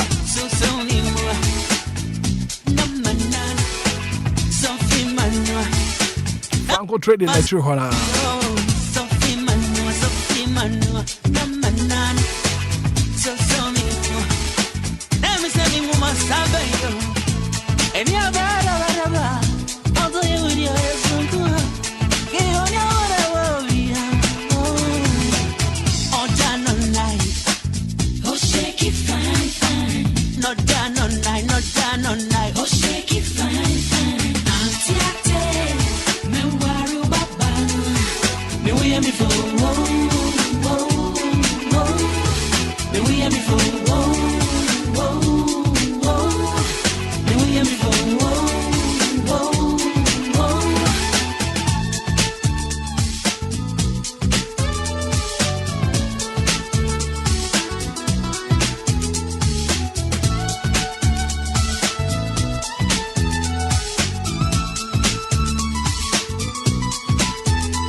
It's a brand new day and time to tune in to your number one breakfast show on DLFM 106.9. Anidaso Wɔhɔ. With your host, the one and only Hitman. The one and only Hitman. News, interviews, newspaper headlines, current affairs, Monday to Friday from 6 a.m. sharp. Start your morning right, stay informed, and get inspired. Only on DLFM. DLFM 106.9. Anidaso Wɔhɔ Obia. Indeed, Anidaso Wɔhɔ Obia. 28 minutes after 7 a.m. here, and we are here to give you the very best of breakfast on radio. And I'll pay in Shaba Kwajo Samibi at Rasikwajo, Tanasina Yentin Komui everywhere because in Koma, you're better no Ghana for here, papa. Kobono, here, pa. Aha, ye deal. Johnny live on Facebook. Who Johnny live on Facebook? Now, if you want so, what do you comment at the atuho because I pay you be doing kobo. Johnny live on Facebook, live on YouTube. Now, if you pay koma wa hono no, ye na ye preparatory enye bibia kama. Ishaba kwajo samibi atenase. Me na fi me ma kwadwa akwaba na enkoma wa hono no ye ndi sankomo no. Sanse Ghana for ehia sankomo no. Ewi asemanya sa wo temi dase abra no ama akora so. Hey! What me that's abra no ma akura so da bida menye sa ti asema wo so tumi hwehwem na wo sampa de wo hwehwem no bibia ededa na kwam kama kwadwo pache mejo so ya san babiem well ni tua na wonim se Ghana hanom kwadwo dodo na nya ye wo betu kwan yeah sure but akwantuo ntino kofo bebra ye nkofo frakadam kofo ye frakadam pa ana wo betu ochina wachina betu yeguso betu ko na pay ba be din komo ye ne ambience travel and tour for e ba be din komo okay simadu pepepe na ye di san komo no penifo free ambience travels and tour aba be tena se na pay ye hwe na ye ne wo edin komo ba ko se enkomo ye kwaso wo Ghana hanom se ye du betu kwan what be amanfo ho akodim bebre okrum hanom pa ya de atasi and frakadama ye ekoso said the almost coming amanfo okrum and concerning travel no but in fact hadwen enti no se eba se ebi cancel omo ye travel and tour agency na omo person mo de ni patu kwan kwa manone a bebre na aya na se omo nhyɛ da name company kro no said ye ne dwumadi tia na omo da otopa enam frakadam I mean scam said amanfo scam ye bi no munti no amadodo na nhyɛ da ne dodo na mu gidie na mo ye papa wo ho nso a omo yi omo adwuma genuinely omo embu obi akwase anase omo mu nipa bi amfa so eno so ho no mo sa enti sa na te de nyina ne se wo a opese otu kwan na se otu obo ase na hwehwemum ne company no se de ne hyehye te no na wo hwe se de te pepe na eboa wo na eboa company ni nso enti yakwantu de bra kobra krom ne scam so ha papa wom papa nso wom pa obi nso betumi akasa sebe batakaria doso ama ye hu kremu pa Anapay ambience travel and Tom Penny Fatina say, Chairman, good morning. Good morning. Bibia Boko dear. It's good to see you once again. Thank you. Yeah. Anapay ending komo ambience travel and tour. Jume die ben na mudi because minimum some of the special package aba mudi ama Ghana for and mo package no emu hwam. Ma memma wa kwanya yi na fi church mu na fi Ghana for a wo tie Anidaso Wɔhɔ Obia jumadi. Won tie komo ambience travel and tour for modernam. Yeah, that's it. Ambience. Package at the better Ghana for any no. Very, very interesting. Wow. A package especially business for to quite especially to China. Compare business and as one year business a free China. China yes. China. Oh, sorry. My Mindy can introduce my partner. In China. Your friend Melody Wang. Or no, yet China. In fact, we are working out. Good morning. You can't say China more. Zhao Hao. Say, Kojo. Zhao Hao. Kojo. Patch of review. What's your kind of saying good morning in China? Zhao Hao. Yes. And DJ Malamestro na wafa book ne pa ma me na. I just want to learn the language. Manage hon pa de pa. And I catch and see manager Shan Hao. Hao. And no ho pa. Oboni tingu. What you say pa. And Zashan Hao. Zashan Hao. Wow. Okay. So you ntie komo what the nominal. Melody and menene China. In fact, you see, China buying at the policy be a bar. In fact, a boa and I say a boa mama ya omu starti a dreadie, you know, at the boa emu nkɔfoɔ ɔmo te ɔman no mu ɛyɛ sɛ fan sɛ Ghana this policy no ɛboa businessmen and women ɔmo yɛ business from China to Ghana and I said from Ghana to China your friend resident permit. Okay. There's a difference between visa and resident permit. Okay. Difference in the difference once a visa no amount akwenya say utimi wura obi mamu na udru ho o maybe say bisa migration for be say bisa wo be ye den and no amount limited access to certain situations in the country you are visiting. Okay. But permit ni de amount kwan ma wutina kro no mu to say kro many and I said to say kro like me who's na be kind of cheap. Yes, I said what na what is Obia ho na ufiri. Ho na ufiri. Yes. Yes. And sa kwenya we are China aband dia abano. In fact, it's very I didn't think me ba say me ba be bo hu dero actually the business community of Ghanaian, entrepreneurs and then other omomutu kwan ko China business. Okay. Because resident permit Emma ye bibia to say China near or China. Utimi be bank account or ho. Utimi transfer carefree has a edu China. A good one account mo. But you see, so ukita visa na. Visa no in China, visa ma kwama won't be a bank account of China. Oh really? Yes. Wow. Normal visa won't be a bank account of China. But the resident permit no, Emma kwama ye bibia to say citizen no. Nti a honey difference kakra wom. Okay. And I feel so emfaso wo hone de dosum bebre. Ebini say utimi de obusia nyina fansa so ye bema. That's a unya resident permit na e kaba wo yere wo ma wo papa wo maame utimi de obusia fo nyina akotena China. Okay. Sorry I say. Or bra still wo your business. Unya Chinese government business license certificate. Sorry, I say business license certificate and more credibility say what the China a year business. Okay. And you can do like it allows you to do business with any Chinese company.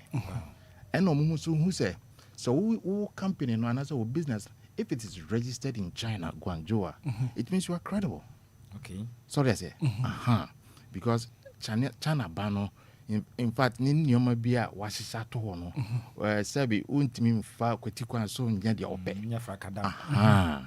Okay. So the resident permit no, it comes with the business license certificate. Okay. And now what China so unhia se obeba Ghana be apply for visa to another country. What China hona fancy or pay US visa. Obe apply US visa and our China where. Wow. This is more there. Yeah. More the pa. Say open appointment visa appointment we Ghana have for say US. If you want to be crowd say be 6 months, 8 months each. Now we appointment. But what the China now will apply visa? US appointment is barely weeks. Sorry I say. Because what the China you are treated as a citizen. You can apply for any other country's visa whilst you are in China. And it's 1 year permit, renewable every year. Sorry I say. And I won't fast on it there, make us a meka, a dozen be brave. And at this time, remember Melody. Abebu kakra no be kind of brofum. Send a beya etiefo. What kind of brofum cran China mo? Okay, Melody. So listeners are listening to you. They want you to explain briefly in English the benefit and purpose of the Chinese resident permit. Okay. So you see the sorry, I don't understand your language. Yeah. So the resident permit is not a visa. It's a like a permit that allow you to live and like do business in China legally.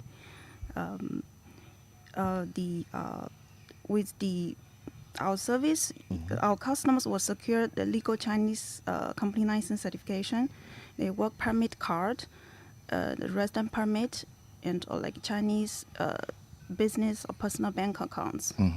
Yes.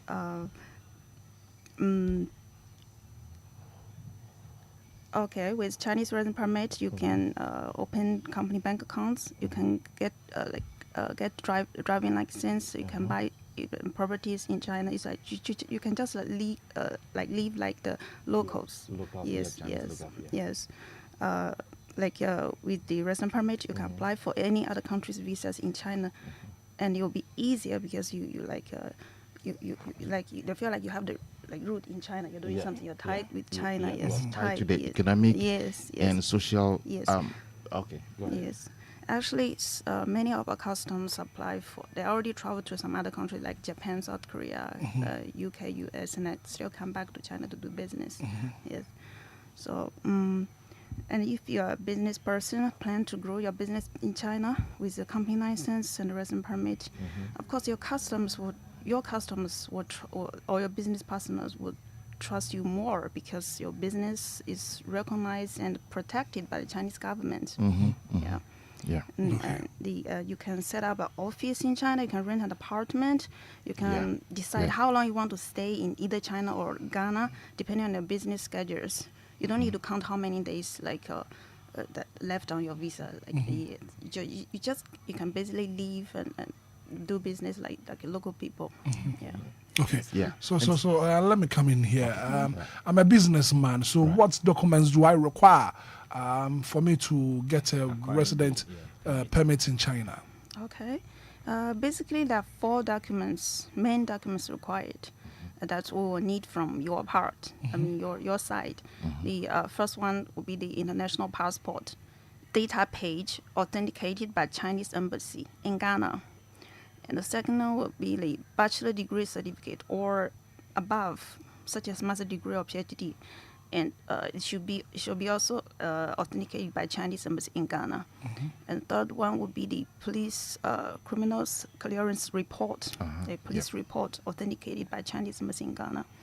And the last one would be the recommendation letter stating your work experience in managerial position for at least 2 years, because the position we're going to apply for you in China would be a general manager or CEO of your own company.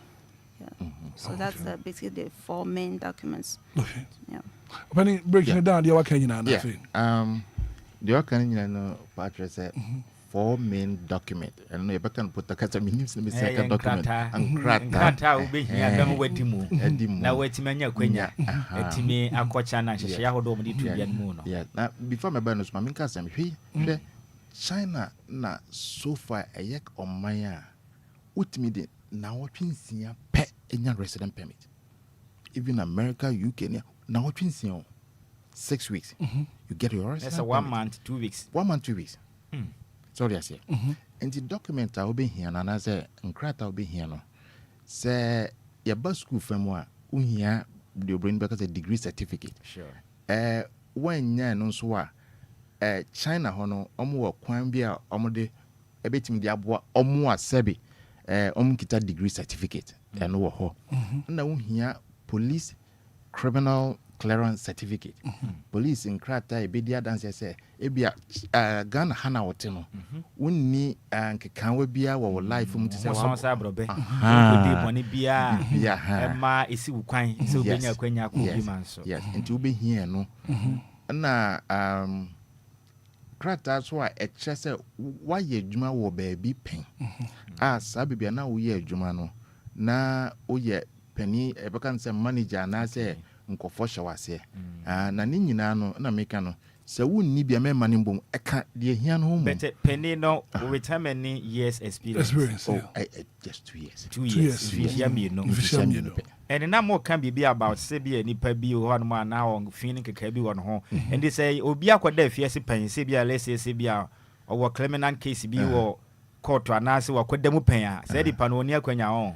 I don't know, police for na betre. Say udini where you call police for na police for the nkrata ba so who asema sabe me ntimi ndi ho ati mo amakodi awu as a police Clearance. Yes, police Say enya ba say police for the nkrata na ba na say hu ni asem dia. Hu so wo go. Ne say wa hu asem kra na wa wonko. You can't even apply. Say Yes. Enti eno no edanchia. Na say nkrata wo hia na eno wa no. Ma me sansi subium. Police clearance certificate, degree certificate, evidence of work experience. When I say bibi ebedia dan say why ejuma manager will happen. And I say national passport. Yeah, passport. On say be passport mo aya bibia on phone bono. Honi here. Na ekwan ya obefa so de nya sa resident permit no. Ubetuma tena Ghana haya unhia ehia say obeba China ho ebe nkrata bibia nkrata na ye de be bro free China no ukwaje o resident permit ni free ha enya visa o resident permit no beje free ha Chinese embassy now they about China. Okay. Wow. Yes. Won kwa China nkwaje Debbie Oba China na afio immigration no I extended amount. Oh, okay. But in Krata na ya would be resident permit in the China embassy e Ghana. And no interview MBN because in Krata and BBA say China buy say ye ma womra me your business. And to kwa no could draw on more na MBN yo.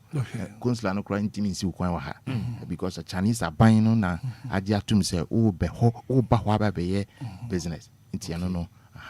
Wow. And now ubetimi so ewo visa fan say bia ukwa hoye business or China na wati sa akwenye eno so no de hia ne say obenya o degree certificate no nisa document ya kanyina enti wo ba China ekitaw enti wo de bedru a no krampo no e ma ne yetia eno no ma ne yetia Yes, when you be ankwatata. David. Once you have your document, say, when you kita residence a permit, no. When I'm baby, I'll be a new niasem. Me say, so, foot train, flight. Bibia, no, can obey my Bibia to say citizen, no. Now, Yembisa win so a language barrier, and so when somebody saying, if you are not China, can say, I don't understand, I mean, Chinese language. Yeah. And me kwat na hosa no when some no so to say I mean very interesting this question na me share amount for say on say bibi adwadifo chia no nye kasa no per se na mum sika sika etimi ma yedidwa oh sure our bra won't tell me because it me. I said about you for a share, baby more than mammy. What kind of force? I don't understand English. Yes. What country is meant? Yes, but so by oh, you scan you to make 3 cities or 3 cities to make 3 cities. Oh, now interesting stuff about China. Edward no, the at least or the omutimi no. Internet Ghana mokola for be brave. I was so for be brave for about China be divya. Omutimi no omudi nkomo edi edwa no ho nkomo mo ti ase ma say bi no do one te English no do one te English no but yes are broken betu bi ya ton na ade obenya wo so beti na se edwa no be koso pepepe that's fine and security wise obi kwa China ho na ho ba mo nsem te say because man bi ho no ma otu kwan akoso a security no I mean okwa na ado nkwan akoto asem ni ade China ho no mo security no I mean send kwa question that's it. Matna China 12 years ni. Wow. Yeah. Na mako other countries, one of the most peaceful, secured nations. Which is a bitimi piana jo one. Men nanti akofie. Security in China is so far mean core tina London da and I say America da. Nemum security in China, bra. Top notch. Wow. Obi obi anso beka ebeka say obi be bo tu and now so be chisi can say no because you cry be a camera because yentia ye bi sasa asem we no so when you go to other countries na utumu se Ghana fun beble na ko mokodu ye no in fact o ma ho ba mo nsem no aya na nkwa bi ko be frefie ni ya family no mu ni ya yemisi ni ya dada me na je nsem pi na so that is the reason why am maybe sasa question no okay so we a businessman we a businesswoman na what I call China on regular basis boso me kura no and I say afimu ni nyina no utumi ko be 3 times but with resident permit uni limit ubetimi aba ene China wabe. I wait me could you so what them can I say? And it has no limit. Okay. Anytime and you does it allow you say China no we to me akobebia na limited places be na ukita resident permit na be to me yeah the whole country. Wow. Yeah. Okay. Yeah. Okay. Now mamembu say unya sa Chinese resident permit ya yariemu hospital so sanity. The thing is on say unya company registration certificate na a ma ma ultimately assess Chinese insurance and other facilities beboa and it's a ubana unya sa because a resident permit a ma permit ma ultimately yet the crew money in here and the ubedru kunwa wow show a brabo na ya and she be a beboa no such as health insurance in no wajibi and no asemsia on be diwa sema handle bibia ma pepe empono Madam Melody the company no sanyomo nyina on be boa ma wa fam. All right, let me ask this question Brakobra and yembisa say obi kwa channel let's say nipa na bia na ono no onye business na oye then we bia no per se okosiki or job opportunities greener pasture yes e wa China ono no we name one on onya kwanya ntumi apply for resident permit no the crop part is say China nye omanya yakope greener pastures. I mean, I better say mechanical chrono. The son say, so so bachana be hostler and the misro. Emfa. And no bibi, so baba pay a hotel a juma ya performer pepan no and there. Because all mangas and the juma can some dozen. Wow. Sorry, I say. But this opportunity say, ube grow business. I tell you what. So we get discipline with mind say me by pay business I China. I give you 24 months. Oh, okay. I'm telling you, I know what I'm talking about. From phone industry to whatever. Never near China. And I said China factories anywhere or more. Sure. From chalwete to tissue to your friend saying disposable cups. They said this is me bag and who say restaurants need be package aduane into 9 takeaway near. Yeah, sure. Produce it, yeah. Yeah, until we about China now, we need a restaurant permit. And because it's good for business people. So it's strictly for business people. Okay. Or more there or more collab or so kind magazine, you know, car parts, business benefit. Yes, I when you see cash wataso. Now, probably I'll be Diana, we see can you be some fast. Yes. Mona yellow comment their mamo, say more apply for resident permit. And what na chana mobra. Yes. And you na walk up pay you ma and then me advice. Okay. So ambience travel and tour. You hear one I find a much obe huya wo on present airport Airport City. Airport City, yes. Snit building there Airport City no. Sa building name ground floor ho ambience yo. Okay. Yeah. You now you perceive from Monswa. Number be your friend. Yeah. Number 059 5072 135. Okay. Since this will be a mame. 059 5072 135. Okay. And Sabeka ambience travel and tour. Now if you know your permit once and some idea. Yes. China. Open visa ba China and I say ani enkasa. Yebebo na bibia so ma watimi aba China abedibia. Canton Fair eba eno me advice say wa obetimi no ko Chinese Canton Fair no na ko hwe wani so ade and I say ko pe business obetimi dia atumpon wo bram. So let me put it that way. Yeah. Because Chinese Canton Fair offer a lot of products. And you see, many would say China won't bebre no. Minimum conform started with just $5,000. And today they are millionaires. So they say just identify products now. Ope say would do Okay. Yeah. Great. And the back of them is as more social media handles are be person or contact you on my WhatsApp number or Facebook or on the Musa Melody. Melody. So if someone wants to contact your company, your social media handle so people can follow up on you on social media. We have a Website. Yeah. So what's the website address? www.guangzhou a bomba, a one word. And your best spell your mind because you're born on China moon. I bet so difficult say. No, say Guangzhou, just the name, it didn't Guangzhou, no. Okay. Now the Sultan account, meant team. Okay. Guangzhou Sultan, SULTAN. What the Guangzhou .com. Oko your website now information in Obia Wɔhɔ. Okay. And China so number +86 +86 130 544 39352.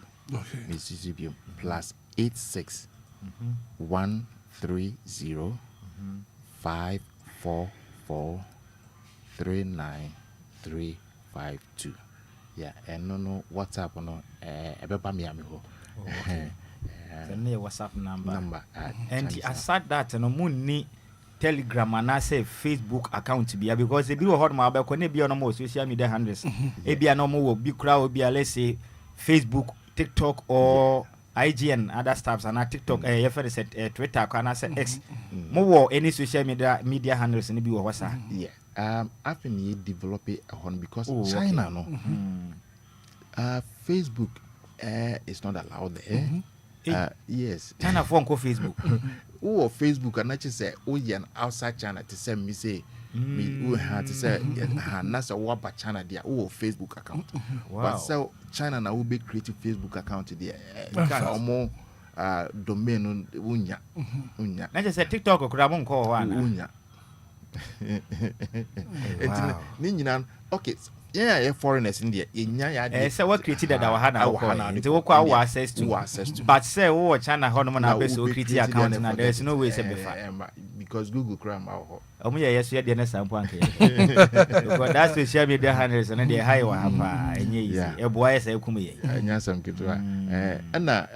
Guangzhou Sultan, yeah, product sourcing. So fancy beer, Opeso Toka engine to say beer or Toyota Land Cruiser, you pay the engine. You know, a bit more warm. Prices near cheaper. Affordable. Let me put it that way. Very affordable. Okay. Car parts be our pay beer or the contact here. Guangzhou Sultan, a bit me nyama. Any other product, floor tiles, building materials, doors. In companies in Bibri, Chinese companies. And I'm say language, English is their problem. So they contact us, they want us to help them enter African market. Yeah. And your companies be bria. You bit my bow na yama contact now new media. And I say, overturn your money about inspect it, and your man what on I should be I ship it abroad. I whom he say ubet me and I say over enemy if you are doing business in China. Oh wow. Yeah, we can help you buy them. Right. So I see number no so my be na fe. One of person contact mo no. One friend na fe. Mo sort you out to kra. Yeah. Ambience there no yeah. 059 50 72 135. Okay. Yeah. And China your number here +86 130 544 39352. Okay. Anapa ya da sisi ya tunsa from maba na fe munia edin komo ambience travel and tour for na edin komo kojo yemfa melody ne final ways melody in kabibi. So melody, your final words to listeners listening to you this morning. Okay. Yeah. Anything you say to Ghanaian community, business community. Okay. If you want to seek for job opportunities, probably I would suggest you to go to other countries, for example, the West or some other Asian countries like Japan or South Korea or even Hong Kong. Although it's another country, it's still China, but they have different system there. And they, but if you want to make money, real money, come to China. Yes, that's great. Yeah, we a businessman now. Person who business grow a tumpoma. The place is China. No doubt about that. Okay, right. And I bet you that's some about nothing money didn't come up. DL 106.9 FM. We are on nothing anyone more ending come up. Because you're now Obeka Bibi now. Oh, and one of my candy. Yama, is that or your miss and I say Mrs. Melody? Channel from the almost miss Naya. So Miss Melody. I mean, you are welcome to Ghana. Thank you. And we wish to go with you one day. Okay. So, on can be China more say. China for you now, mobile Ghana, Omunti DLFM, or can no China more. So, how will you say? What will you tell? I mean, the Chinese people, community, and they should listen to DLFM 106.9. I want you to say it in I China. hope you know DLFM. Have you ever heard of Daddy Lumba? No. Wow. A little bit. I just told you, but maybe you forgotten the big. He was one of the biggest, celebrities, music celebrities. Yeah. Oh, okay. So this is his radio station. Wow. Wow. Yeah, sure. So I want you to say the Chinese community should listen to DLFM. I want you to say it in Chinese language. OK， 我的中国同胞们，请都来收听DLFM 106.9。再来一遍，我的中国同胞们，请都来收听 DFM 106.9，because they are the best， 他们是最棒的。哇，确定。The other one is see at once from Maba. Nothing Edim come on. That's it.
here live on Facebook, DLFM 106.9. I'll pay your bedroom come up.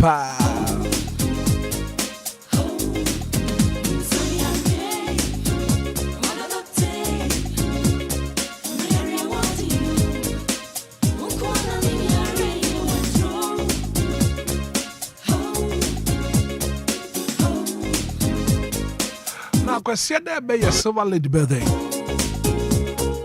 Your brand ambassador for Royal Dutch Pharmaceuticals and to me no. Yeah, your free skin and dental screening. I want the forecourt of Royal Dutch Pharmaceuticals. Adabraka Franco Trading Natural. I bet check you with you no. I bet check you sick no. I bet check you sick.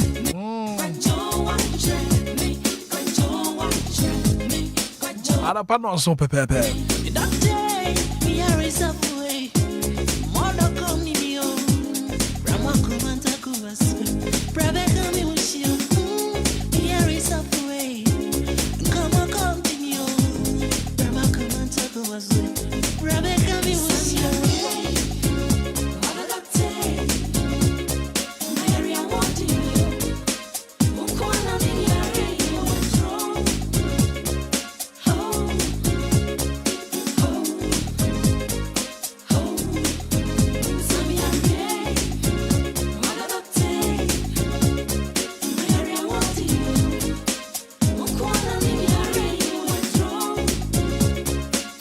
Anidaso Wɔhɔ Obia.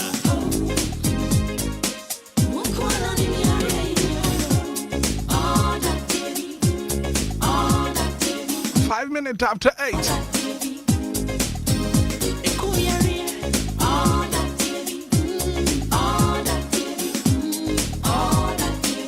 And I'll pay your baby doing come on hopa. Discussion for today. What I'm saying there, the Black Stars of Ghana is your kind.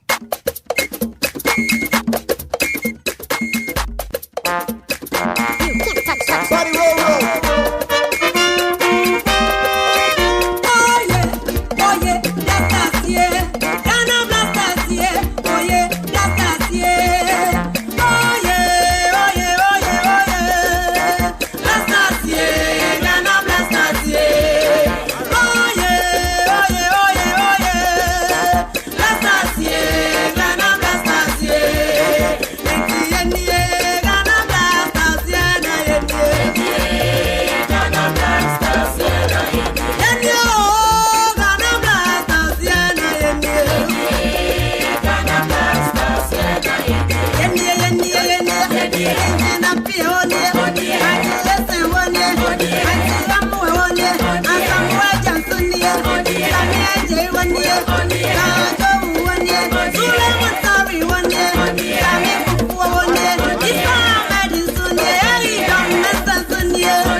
The Black Stars of Ghana. And the Chad.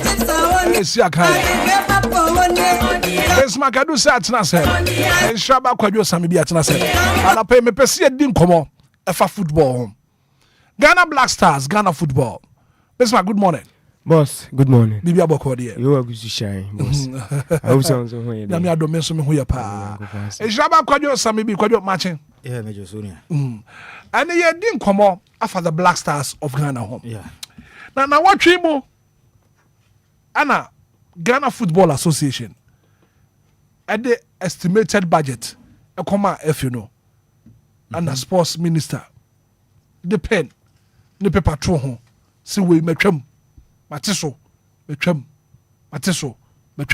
kwadwo anapa ye ndi nkomo Black already kameda se ye kwanya de ma me na ye nyina nim se ne Ghana Black Stars agina kondonti hu be hia sa no pe betumi dedicate yen time no e de ma word me free say ye ka the senior national team na your man dia enye obi di o nye Ghana GF for dia ye Ghana for dia enti ye nyina ye de ye ne ye a ye nyina ne benya so mfa so na concerning Kofi Adams nema hodo a wire dan say no Minister for Sport and Recreation Kofi Adams was say Ghana Black Stars Management Committee no moje $10,000 that time.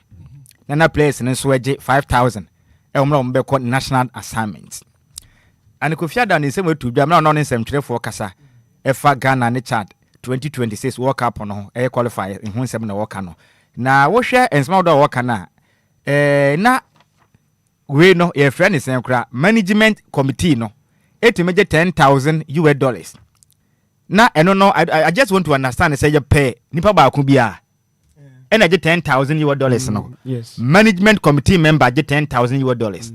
Ne players na get 5,000. Yeah, winning bonus. Mentiase, I don't get it. I had a mentiase. 10,000 a year for management committee. Yeah. And a 5,000 a year day players no. Yeah, winning bonus. Winning bonus. Yes. I didn't know you say your friends the management committee members no it measure 10,000 a players the obo born 5,000. I don't get it. Ghana hanam sa na manivesi. Chama. Say you kwesi akan. Me am de ma ho den ye adwuma na sika ba fie no. Ono ye se obi ye paninti no ono na ehwe ntotoye so wase ho. Ono na eje me de na ono na de oje ne half na me am kuku me ho. Me sika na bad me meje. I mean in fact agro na ye too much okrom ha o. Enye mo wan sansan na du ba bia na players ni bi ye lakadasika. Kwasi ebo ni ye too much. Ye kwesi akan me de me read ye kwagina park so abobo. Mba me na ho ahotiri ebi na mu kura tumi bu ye wie kura mpanifo ahwe no kurom ha na ni team osi akan ni ye aflodi no na onya bi mo tete akire saa na me I mean committee member no me mage $10,000 na me amisi akan na $5,000 say me na yemi ni bonus a penny na mo kan no adwuma be pa no ye ayasma me bisa o sa management committee members na adwuma pote ben pa na omo ya omo gisika sini press na omo si akan no wonder enyam nwan sa na players mi twetwa na ho sa enti wo be players ni bia black obro mo kwa sa ye ni European players na hwebo omo bo no ho number Ghana omo do omo na ekwa nketen and no wonder enyam nwan because ade we yes ni ye true refreshing of on performance no obi ntumi mfa na we de ma ya adwuma no be ntreachire ni de men na nipa na waya adwuma ne fa come now ena ma Ghana enwuma bebre ni gu no that is the truth no kure wo no obi tiachire mo abra bia odide men na fura boma na obi aya adwuma aya na nipa ne de koma koda enti nipa na ya adwuma de amemene fe na eye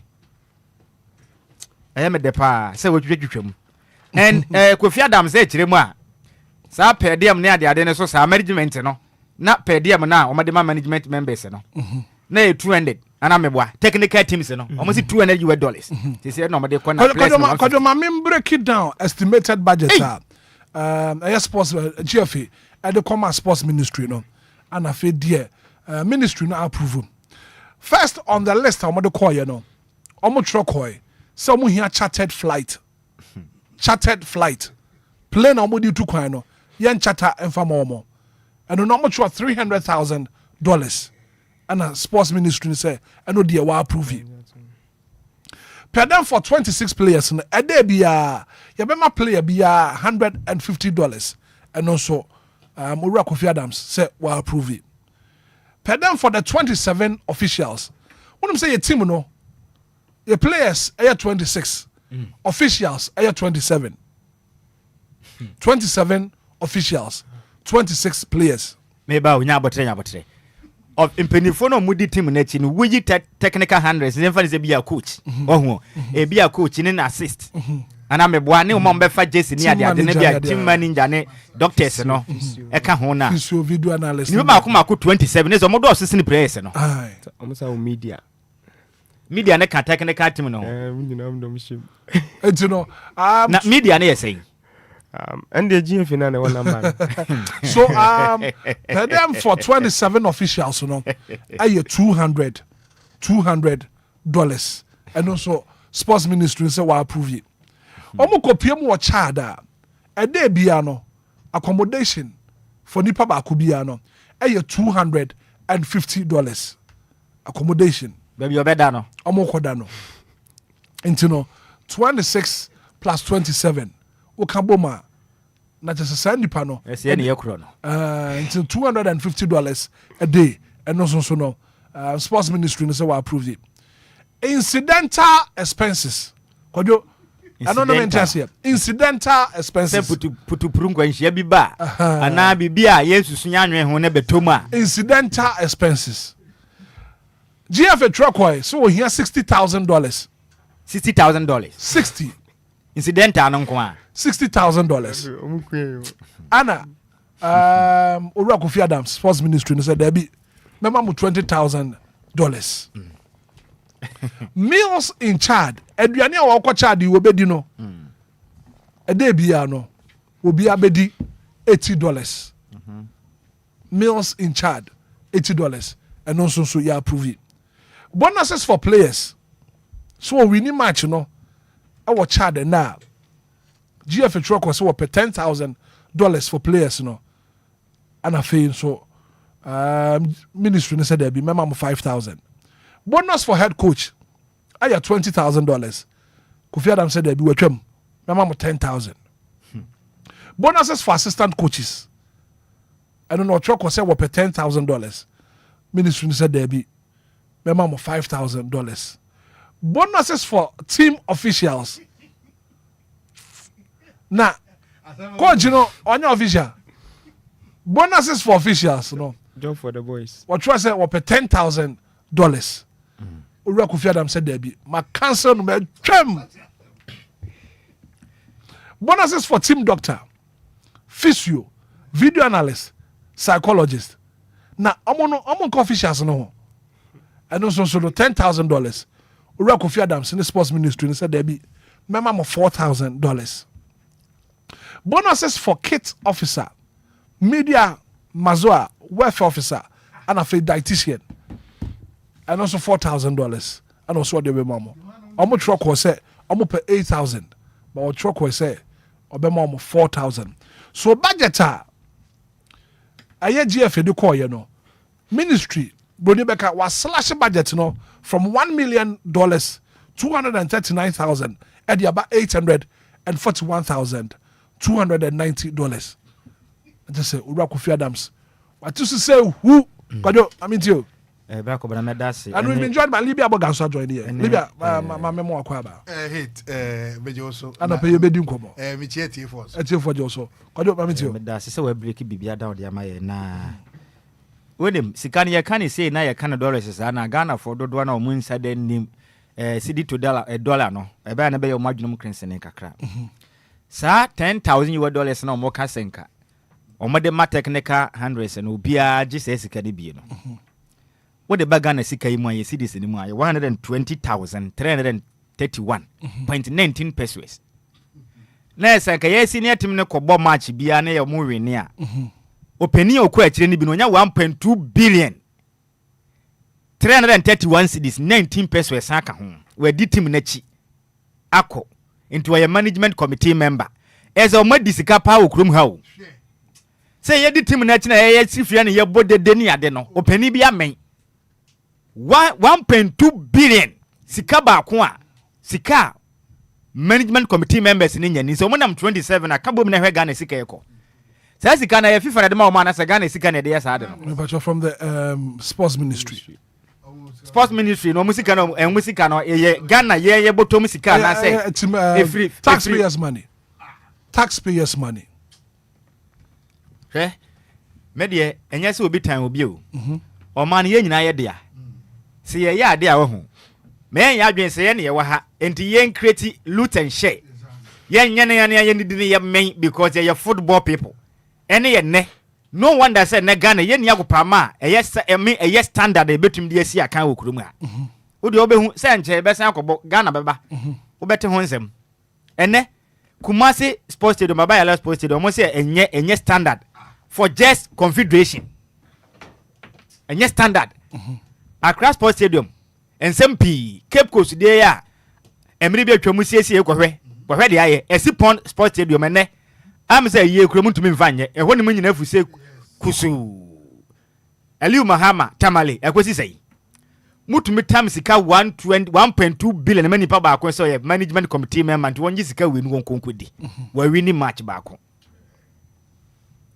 ye masa mo me hwe bibi yo na player na okobo ball no ya man $5,000 no waje na no wonder players no kro magya ye kra o magya ye kra because bra kwabra ebe ye den say Inter Miami ana Messi team nya sa na yefre no Inter Miami coach kura betumi agi sika se na Messi there's no way utumi nyensene no ana se Ronaldo na ne coach di sika se no ebesi okay kwajo ma me fa picture bi nto so na Ghana ye ne Chad Asia kind and me pesa me de Chad for one sports stadium at to screen so join you live on Facebook na and pay koma ye die nyina evidence based stories ni ye no pay bibia ye ka bia no you will prove honoma ye can so o my for picture na to so man will Chad for sports stadium ojo and then Ghana Chad ye ne Chad stadium ni join you live on Facebook na ko bra ye ka say ye ka football say yensia kan fa ye nan mo a I don't even remember the last time I tried for qualify for AFCON me nim say Bismarck mo de say mo de football mo de chiracha I won't qualify craft for AFCON da Chad. I look at their stadium. She sports stadium we see kama da hui. In the Mokramon said any sika football mo. Ready or my? We when were there Chad for ye? In you. Rwanda mine no black obranto kwesi to twa ni pansa ekunkumbi. Rwanda man ya. No mo ya mine ba ko Africa no mo ho kire papa so na me se wo Rwanda na.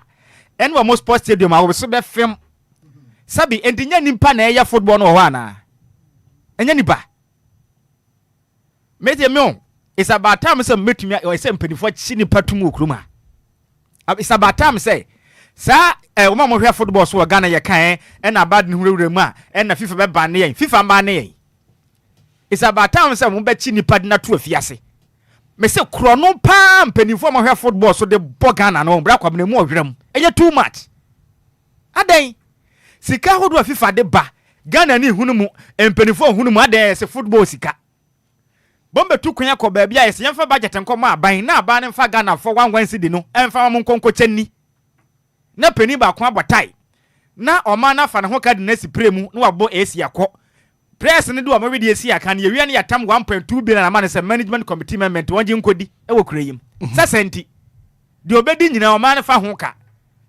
dia sononko pa na mo ye mo man. When was the last time crab blasters ya kan ho so mo win cup of crama Ghana? When was the last time?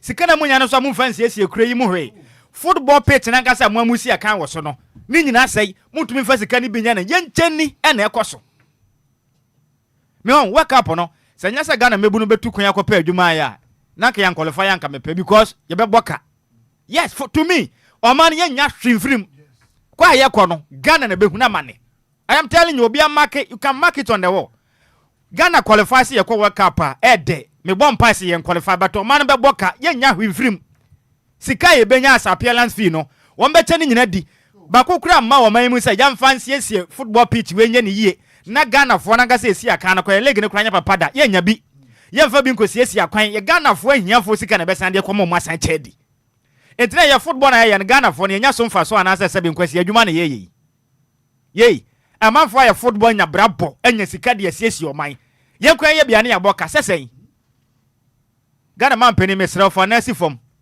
me say football people no is about times am ba chi bia to afiase say yeah kasa man fa ball konne ma cheche wo no football for they are not above the law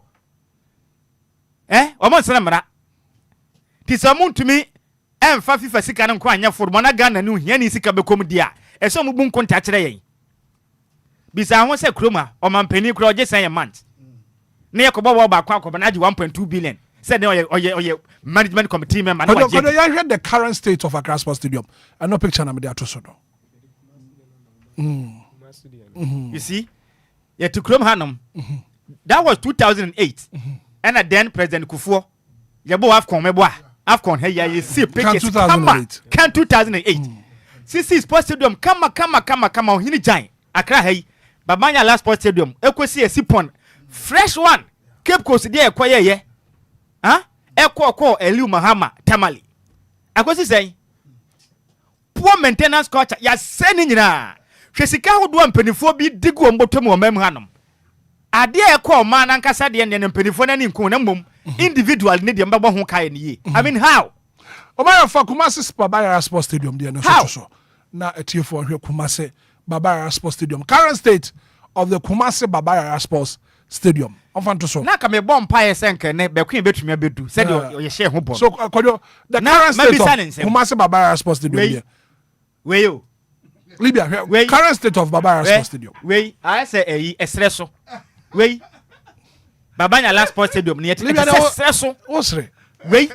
And we are telling ourselves, say, yeah, football Ghana. Yeah, football Ghana. Yeah, chendi. That is the truth. Ghana, we are not doing football.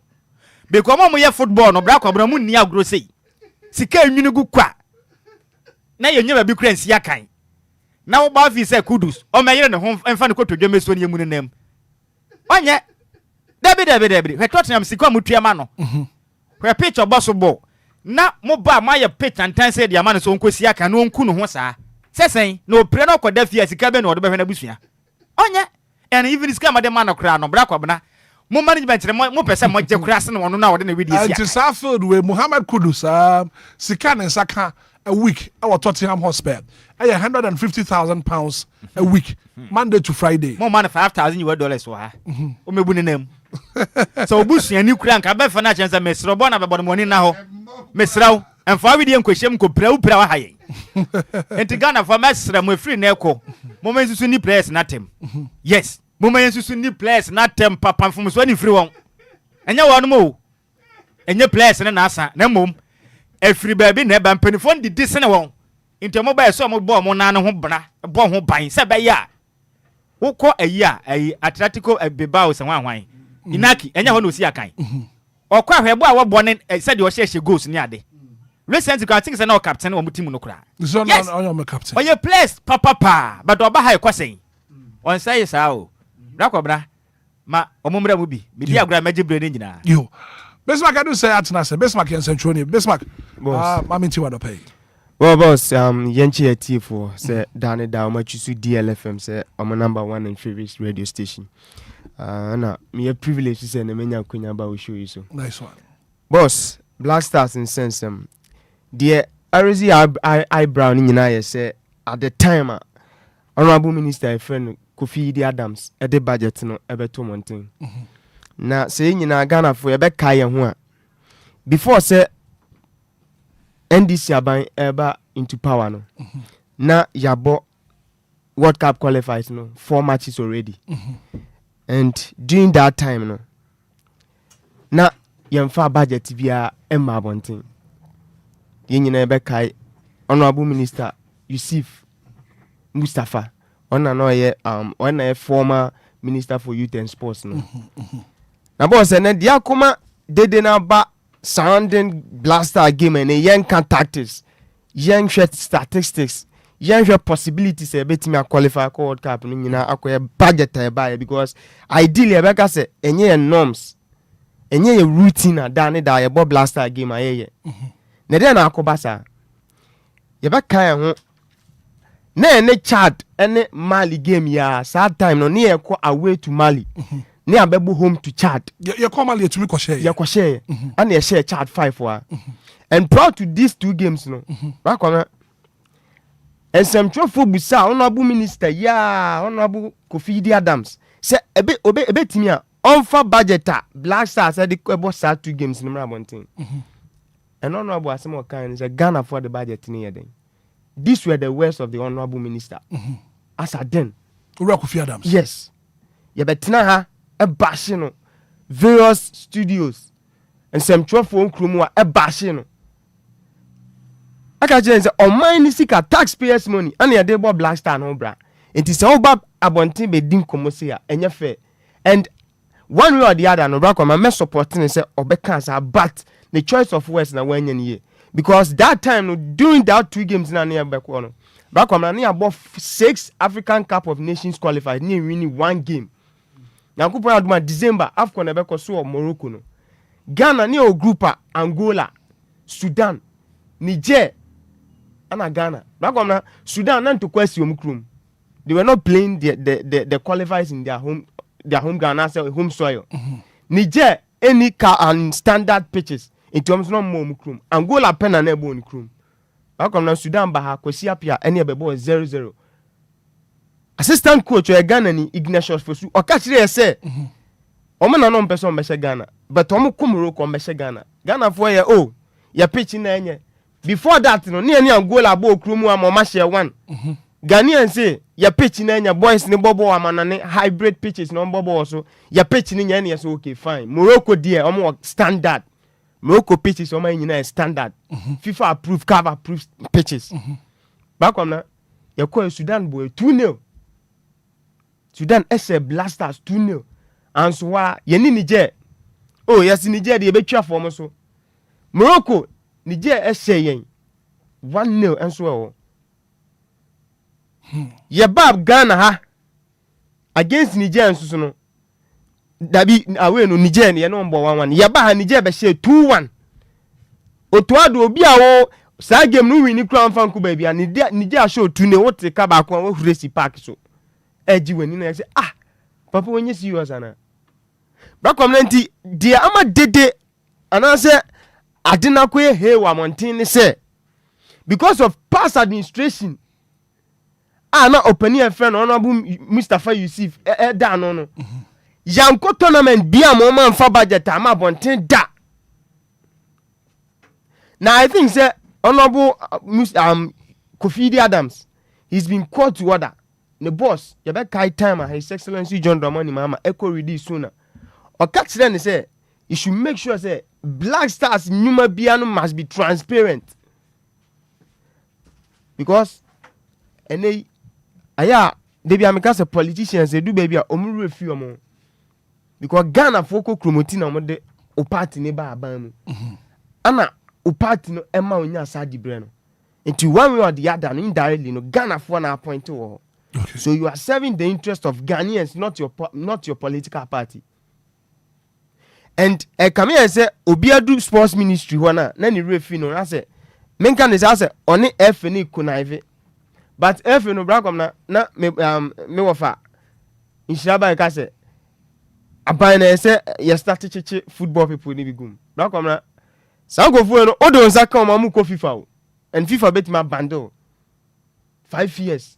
And the Congo me no ka say they been almost 7 Bismarck sadia na ya me interest no sa beba sa o do saka FA ya do ko FIFA yes but timi aban na bo ho ka eno ni ade ba ko a wo ye minister na wo ba ministry wana e so timi do na isi form now serve the interest of Ghanaians enya FA no enti si enya minister papa and enya be in the person of honorable Kofi Adams brakom na ye aha na yete na ye kan kwa enko ba bia because the reason why make us say share recently ya FA year Congress concerning 3 terms as president no be di efie ya Mr. Mohamed Alasa me ni de bia ne no tena show so obom say ompene eni kwa say ye gitum say FA no ebeko ebenya akunya say obe stand for 3 terms how come na nim omko Congress or pram ni dey see and some 12 e dey cameras akọ am dey microphones akọ unim say e dan na ye Congress na ga say conference room no oma sem twoni bi anwuram omo so omo be wie omo wi a the report and central for penomba be catch this is the FA ye ne omo daily opaque pa yes e kire din e to your sports minister na oba na wa mu ani na ho no wa hu hihye no niam a wo ya I'm telling you By the time you realize, no, you'll be laughing at the wrong side of him. Mustafa, you see for committee, as soon as me say, FM ne, yanko masemu. I don't believe they are on their own, and it's true. And 2 years sports minister now, and budget to you, Brown come baku woman, me say what ya, what be film you say, almost say Basa, and then team that, omoba Ghana, da Lisa Hotel. You should be a Lisa Hotel, to stadium. Now, me who see a true budget, full for bus. Yes, $5,000. Wow. I'm telling you. Some Messi BM. When BB, buy out. Walk up on your come say. I think almost 4 times. Maybe appearance fear yenya. Yeah, we true. Walk up a can yako 4. His kaya free mo. 2006 hotel 2010 2014 Black Obra hotel a besia man national team ni boys. It yet to me see hotel ba kon say o man national team ye hotel ni sika ya kobo work up de anya ni eni ye de si hotel asi wo because of conflict of interest. Yes. Empenifo na nkasa hye ene ye kwa ha hotel ni sei no mo de bia to so a che dinti ne ya temo man sika akwaje hotel boom. It yet to me see hotels e Ghana national team e wo krom ha. Some of your football people na sa ban to me finance and kan chi obi ade a ene wonim ama ban finance kama won. Exactly. That's my point. Even it's truly say FIFA ema ho kwan say aban fa ne ho wura football mu to obi di sika on fa ne ho ni dia o man ka se nko po mu sika mfanya football because me interest e wo Ghana ha no it's not about Black Stars no a local league no na me interest wo mu because me bu no munim football no bo okruma na Black Obra say kola ne nya good management a wo mo se benya adwuma ye league no be attractive wo ma moto ade benya sika na investment aba Ghana na Ghana fo nya sika gu yeboto na hia me nya Black Stars and it's here to me nya sika ya mfanya ya league ni ye na mu DLFM interest e ya Black Stars because of chrono am bontira no man am di abroad. That's why I'm saying say we are not doing football because ya football and the coach teams in Ukraine hobiem and no be kwa kwa division 1 e the two san referee park so ensem hunu nko a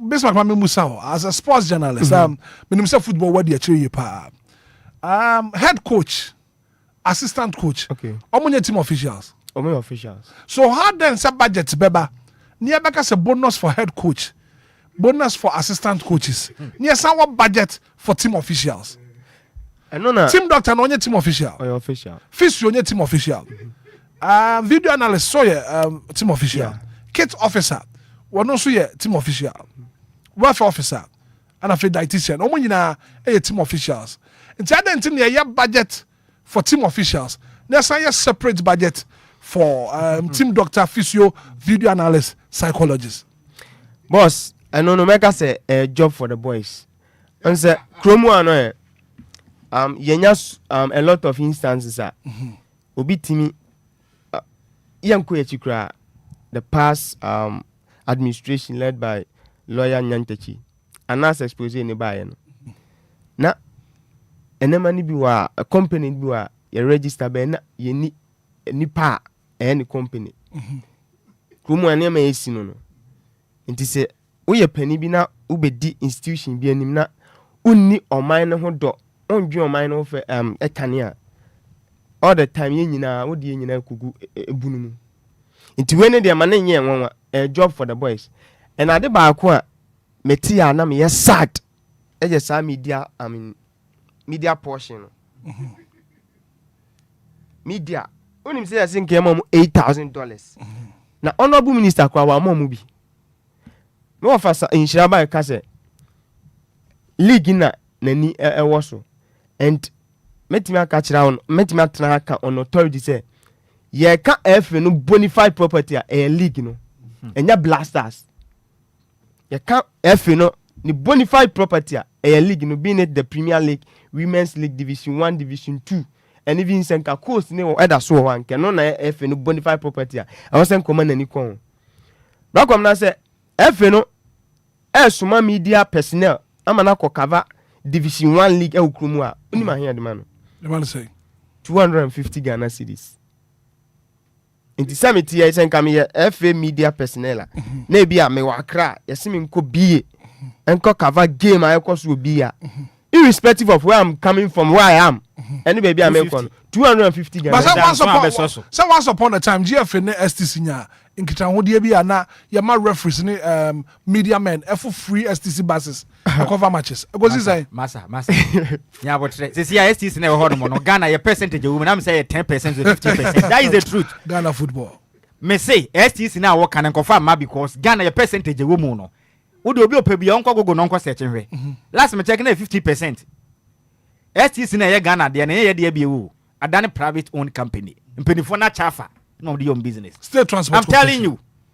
Would obi opebi onko ya research no one way. State corporation no ye de be wo. Ah. Chawa me say oh agura ye di ni krom ha no. Eso na wa be ka no kra na ho abetan na ye mu bi de ye mfa ho.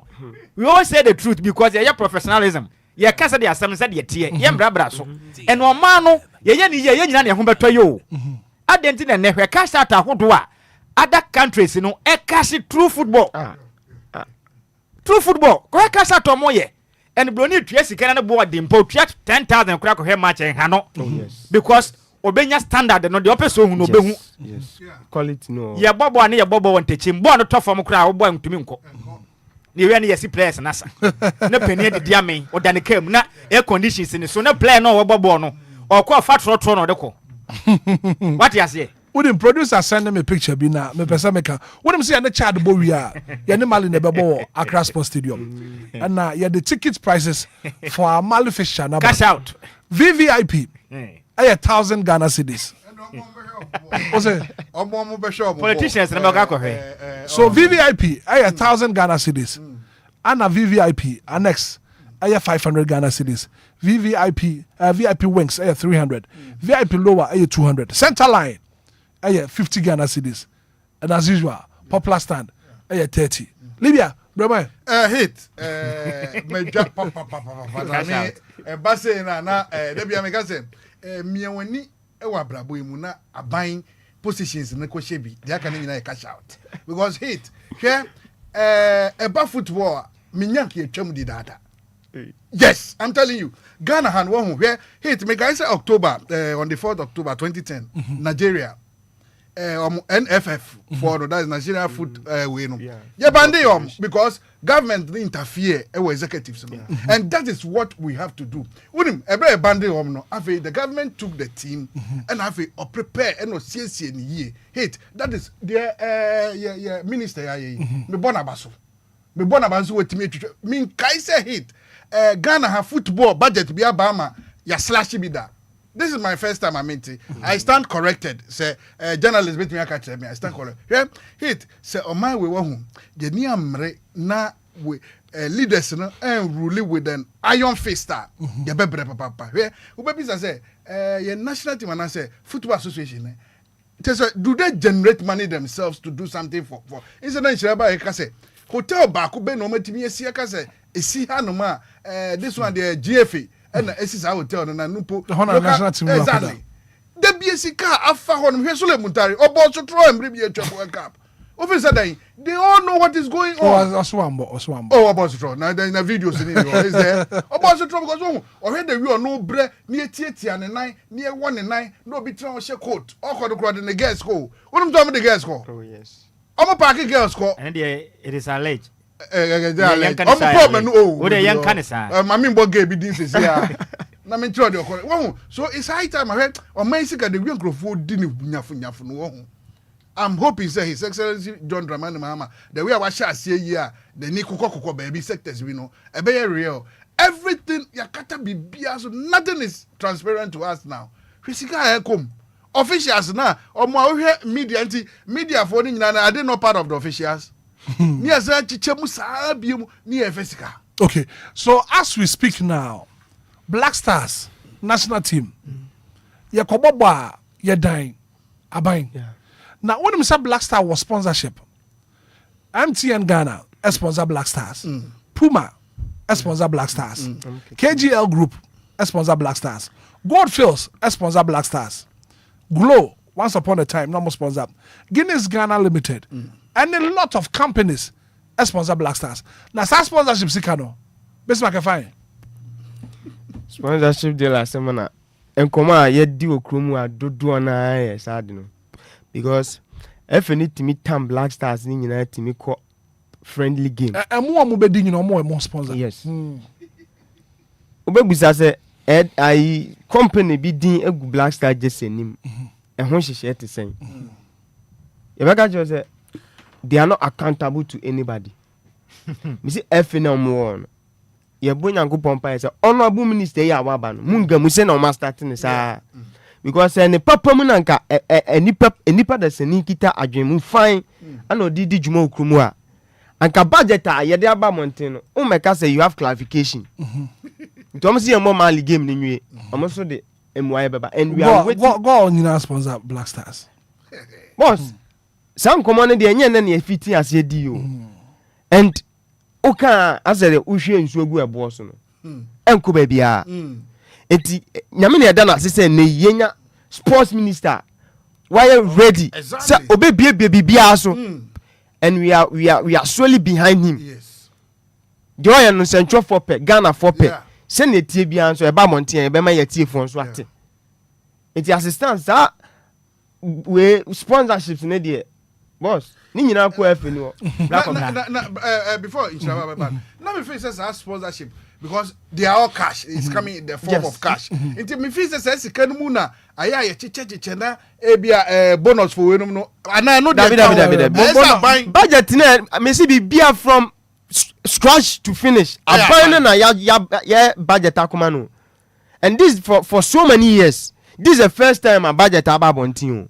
This is serious. This is the first time. And I'll metie na metie former deputy minister for youth and sports. Oga say during normal regime no muntu $10,000 for players. Obeka ene one for bibia. Yeah, ma out. What are you what's the evidence base to your case? E dia na ugina so kasa asem na Ghana for beji. Exactly. One mu aso de ahye kuntu na se ana na oba abonte be say na muntu $10,000. Ene obi ye na obi ya mana bia abonte na ene de wo nchiri mu. These people me pesa me kan senior no. When them baby say your team secure sponsorship ema our senior national team the Black Stars na your team secure sponsorship emfa man local league and no kuruma na beboa na Ghana ni no te ha na nya so mfa so na I mean we dey too much and Ghana for back I think say 2022 World Cup qualifier and I think the appearance fee was $5.4 million. Appearance fee. I had the man national teams on qualify no bia de no. $5.4 million. Convertible Ghana sikem. Ebi wa himfa. Scanner way. Dey pa na Ghana mine anka support ye nyaye. Akwalo member say mra ntokwa kosie na de ade World Cup pass ne ade no. Yenim ne see yo. 2002 World Cup na course no bra kwabra. Wouldn't me say other countries no I can't remember me refi country no. O man peni ne kan say wono musika no. Omuntu me ntena ma team ne enko say ni nyina nti omu che mu 2. Na mo de half. Eye mpuntudwuma. Yete ho nsem okroma. Yes. Omu che mu 2 the half eyi ya kwan sie kuronum na mo de half koye. Ene okọ na Ghana na ngasa World Cup ne ya kwa group stages. Me yi ba kran ya qualify ya yi so last kodi yabri. Am fa bi unko achire kra. E de enko ya hwe. The last edition of AFCON. South Africa for president say sikana born amoko bonum. Uwi oje cap na skada so. Enti wono ma uska bia. Oje amomfa. Kojefa. Ghana happen na yetimi eye budget e de ko tournament. Na sikana e de budget e so sim prize money no. Oje trophy na sika wunya no de de ko tournament no so sen Ghana pe. Oh yes, I can't remember AFCON ma kubi sa na ye. Oh yes, sika yes pan ne ye na so sen sika da kuruwa na ye kwa akwaje ne so. Bla kwa bra ye nyade. Ye nyade. You see improper fashion. I did not walk out for me na botre eni. Everywhere you use decimal point. Wouldn't be black of any.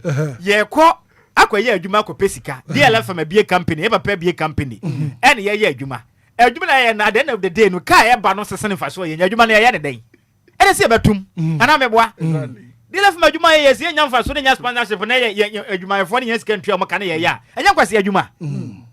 And yet to meet this castle the air quite penny dia. Na sina yanyade. Yet 2014 World Cup. Kwasi yan techiba catches a coefficient of 7 but payment ne Committee omote yes ye den sika omudi ye bapem ne. Ye tumi anje 10% from. Ghana man penin ti ni pantum. Omumba ne yen ne yen kwatena fie nhye na yemra ba.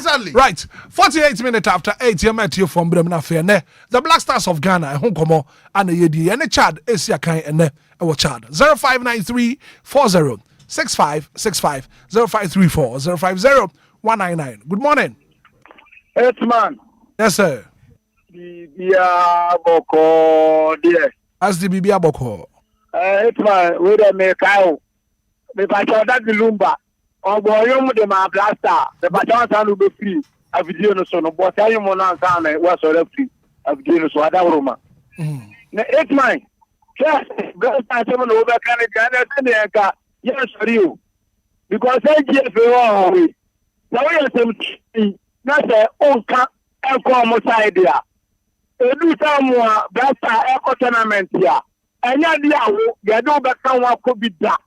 Nemo mo ka come on dia enya ko bi aso no on be do be there on do be because it me for some training every kumase I dey need to time me do ho to no me otoro it is an headen e ko so agenimu e na di aja that's it. Yo mate me so me da say good morning. Morning go Hitman. Your friend say Abiola taxi driver. Mami ti wanna pay. Hitman Ghana pay for no football pay for the good dia bro papa. Stebe babia no modi stebe babia no modi. E na bra na e kan no say you need to ba kokra. Yeah, Sipon stadium see Adan Bush ya moa na one na montumi NCC park no ma football team bi kwan ko de enko bo ho. Ade ese president chom nyina guna ye say ball no kromu because of this can too much. Okay. It's not a permit so no nyame nyaduma. Nyankopon council. Good morning. Hello. Meba choma national menti unka yipa wadaroma. No, too bad. Your line on. Very faint. Good morning. Hello. Good morning. Morning. Meba chwe frosay. Meba chow me de kwabra wo name. Yo, bra kwabra ma minti wana pay. Meta frɛ nya na so name meba chow Ghana ohwe. Akwere se mpanifo na di sports n'anim no. Omo ma yehu no kura bi e wo sports ni. Sadia na mini aba insha ba e kan. Sabi nyansa sempa na wo kan. Ye kwaye adwuma na hu sika ni a sika di beba no. Etimi de na wo se fa ho boka. Enti sa na ti adi a se efe no se omu ye bibi ni omu ni sika free president ni wona o se sika ba hu etimi me ma ani good born ye hu no. Nam kwa ibe 2 years kura. Yo. Because you pana we di e fi nani mu no. Ayi transparency. Okay. Right. Mate, me that say. Good morning. On your DJ man apome. Me patcho me ho yepa. Nana bomo. Papa. Mami ntio. Me patcho mpeni fo ne be fre wo. Ye man nti na mo do mo ho den di bobo no. E brejuma na prejuma. Ye prebi so bia ya ase. Ya say mo ti face to face. Me ho man kwa ye sin wo a ahode be no benya. Wo de ko bobo no. Eni da ho no mo sbeye. Yes, what you say, can you pay no go to 9?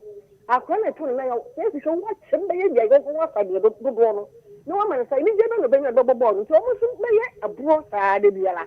Okay. It's a fun sort of issue. I'm more than on tipping for the cigarettes. No, open cup for Anidaso. No one ever drama cigar in my you. Mate, me that's a pa. Good morning. Good morning, DJ Hitman. Bra, a fool, man, say. Yami Adamo, Namonso. Yami Adam, you're here, pa. DJ Hitman. Football, dear. Oma sene da kura because me kai ye be kobo afcon ye di second ye ma obi a chiroki mako na ye import oma omudi first no because omunya sa de na up to now ye said any park papa ba ko pempo e wo Ghana blaster bebo so ball Hitman obi nto aso wa e da yanim yo mate me da say good morning o Hitman utiate appreciate media meeting to you mami tio it's right I mean shamu need my palm obo I mean come on it's my campaign for yesle say efe na ba nye bi sa dia japade pa na wa ye no wo Ghana ha mu ska mu di na nye ska kituo we di ko ni we aba ni we di ko ni we aba mu mu akonta bia ni akotwa teki tax 112 cedi ne so mu sa gidi ka ho sa fefa de mamo pa mu de yampuntu duma na japade wo Ghana nka amoa FM pempo ya sramu a munye bibi papa bi no tena muni wakra na ya da ka se mo ablo so ni ye we si Ghana ni skadie no adoso dodo Hitman na me sha mo na eduma pa mo bo. That's say. Good morning. Fine morning. The first say. Put on it from Tema John Quassin, no Cassan. Mammy to you. Never sound like my papa, papa. Mr. Ajubleo, GSC. I must say, transplant have been. Hey, wait me who be at you. There will be at you, papa, say, Cobo, Pane, Beman, never bed, dear. I say, papa. What's my I mean, me a football fan, me for stadium, papa, and the man want to within a major stadium con. A picture look like any akonya better supply or problem.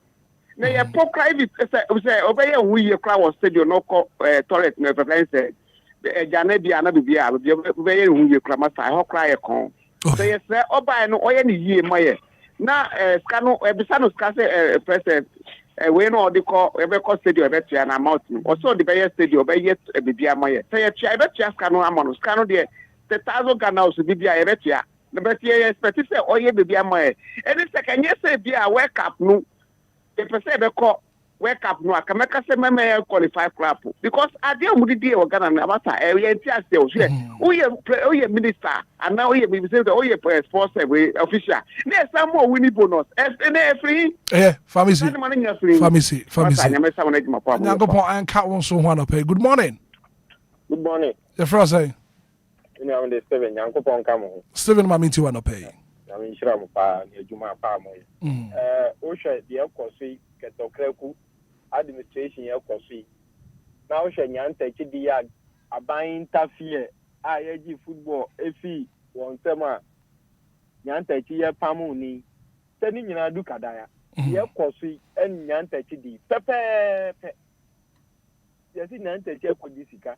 Ama omo nyefe na ketokreku di die tani nyina the same thing oman ayetimpa ye Ghana pa gateway to Africa ye nya stadium embobo ye ni standard stadium enkran Kumasi takradi ye ni park o hwe park pa Ghana for pa bobo so a ye sure the park we would do about you for say nyantwe nkodi di wo so a wonko you mate me that say good morning. Good morning. Beba Jeff Rose. It's Adwa. Aguna Saba. Ane. Mami to you. Sesi azama mugusu kan. Na kwansi ane. Enti mobile den ansana mpenimfu etie mo nkasai. Na Ghana yetu ye ho atoye. Na bibie mu yeto sing. Aha adwinwo. Enti mufa mo na nsi from mayen kakra. Na won so wo bobolo no. Wonya sumdie na sɛ de wo konkrofo krosu a wosi a wo bobol mo gidin wo ba ha na nneɛma agensɛmi mo modern ma yɛn kakra yo sister do ye chia Aguna Sabo afo nyina good morning yes sir why there Rachel line you faint ba man so na mintio Mamintio Jerry ka be mama ba so do pay yeah that's it na minister so be bona ba so pa dia da so ade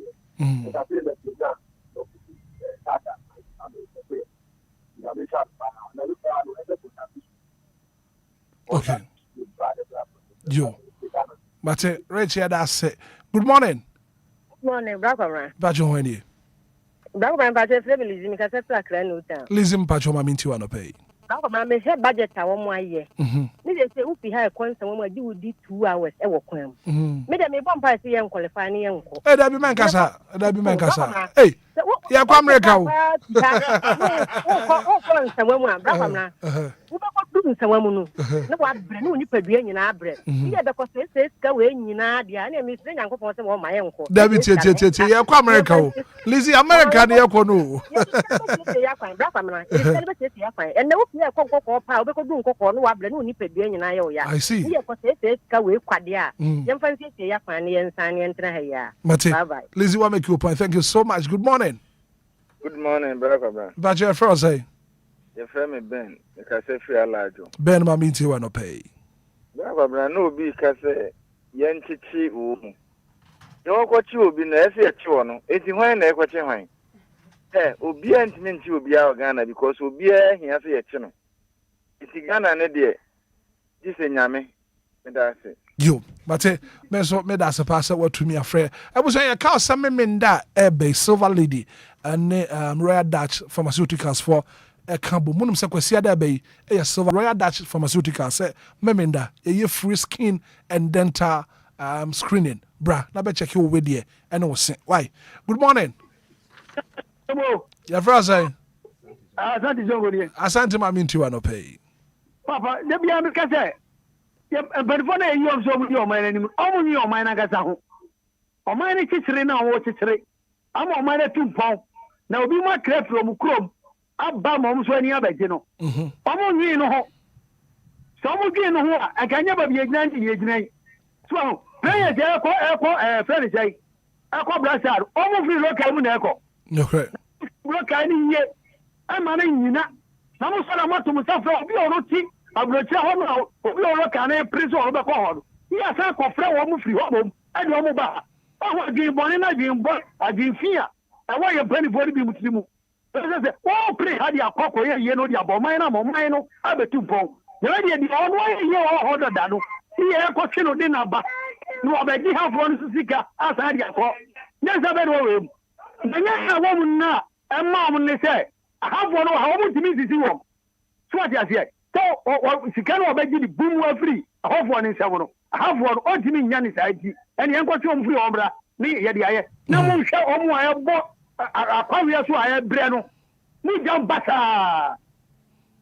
Antima give me tin catch it. I don't pay me piano. You grow me Antima out after radio. Why? Yo, Asante Zongo ya dase papa. We do a very final caller. Na no pay ya wrap up na ya sorry so. And the Black Stars of Ghana. Don't call 1 p.m. Ya ne Chad AC Akain. Ya fa very final caller na for ya no pay. Nkomo aye die no. Ya fancy. But I'm calling by you no. Me sha say free Libya. Libya. And Ghana ne Chad. Ya be sha say. Me buafu Ghana pa. Dienche.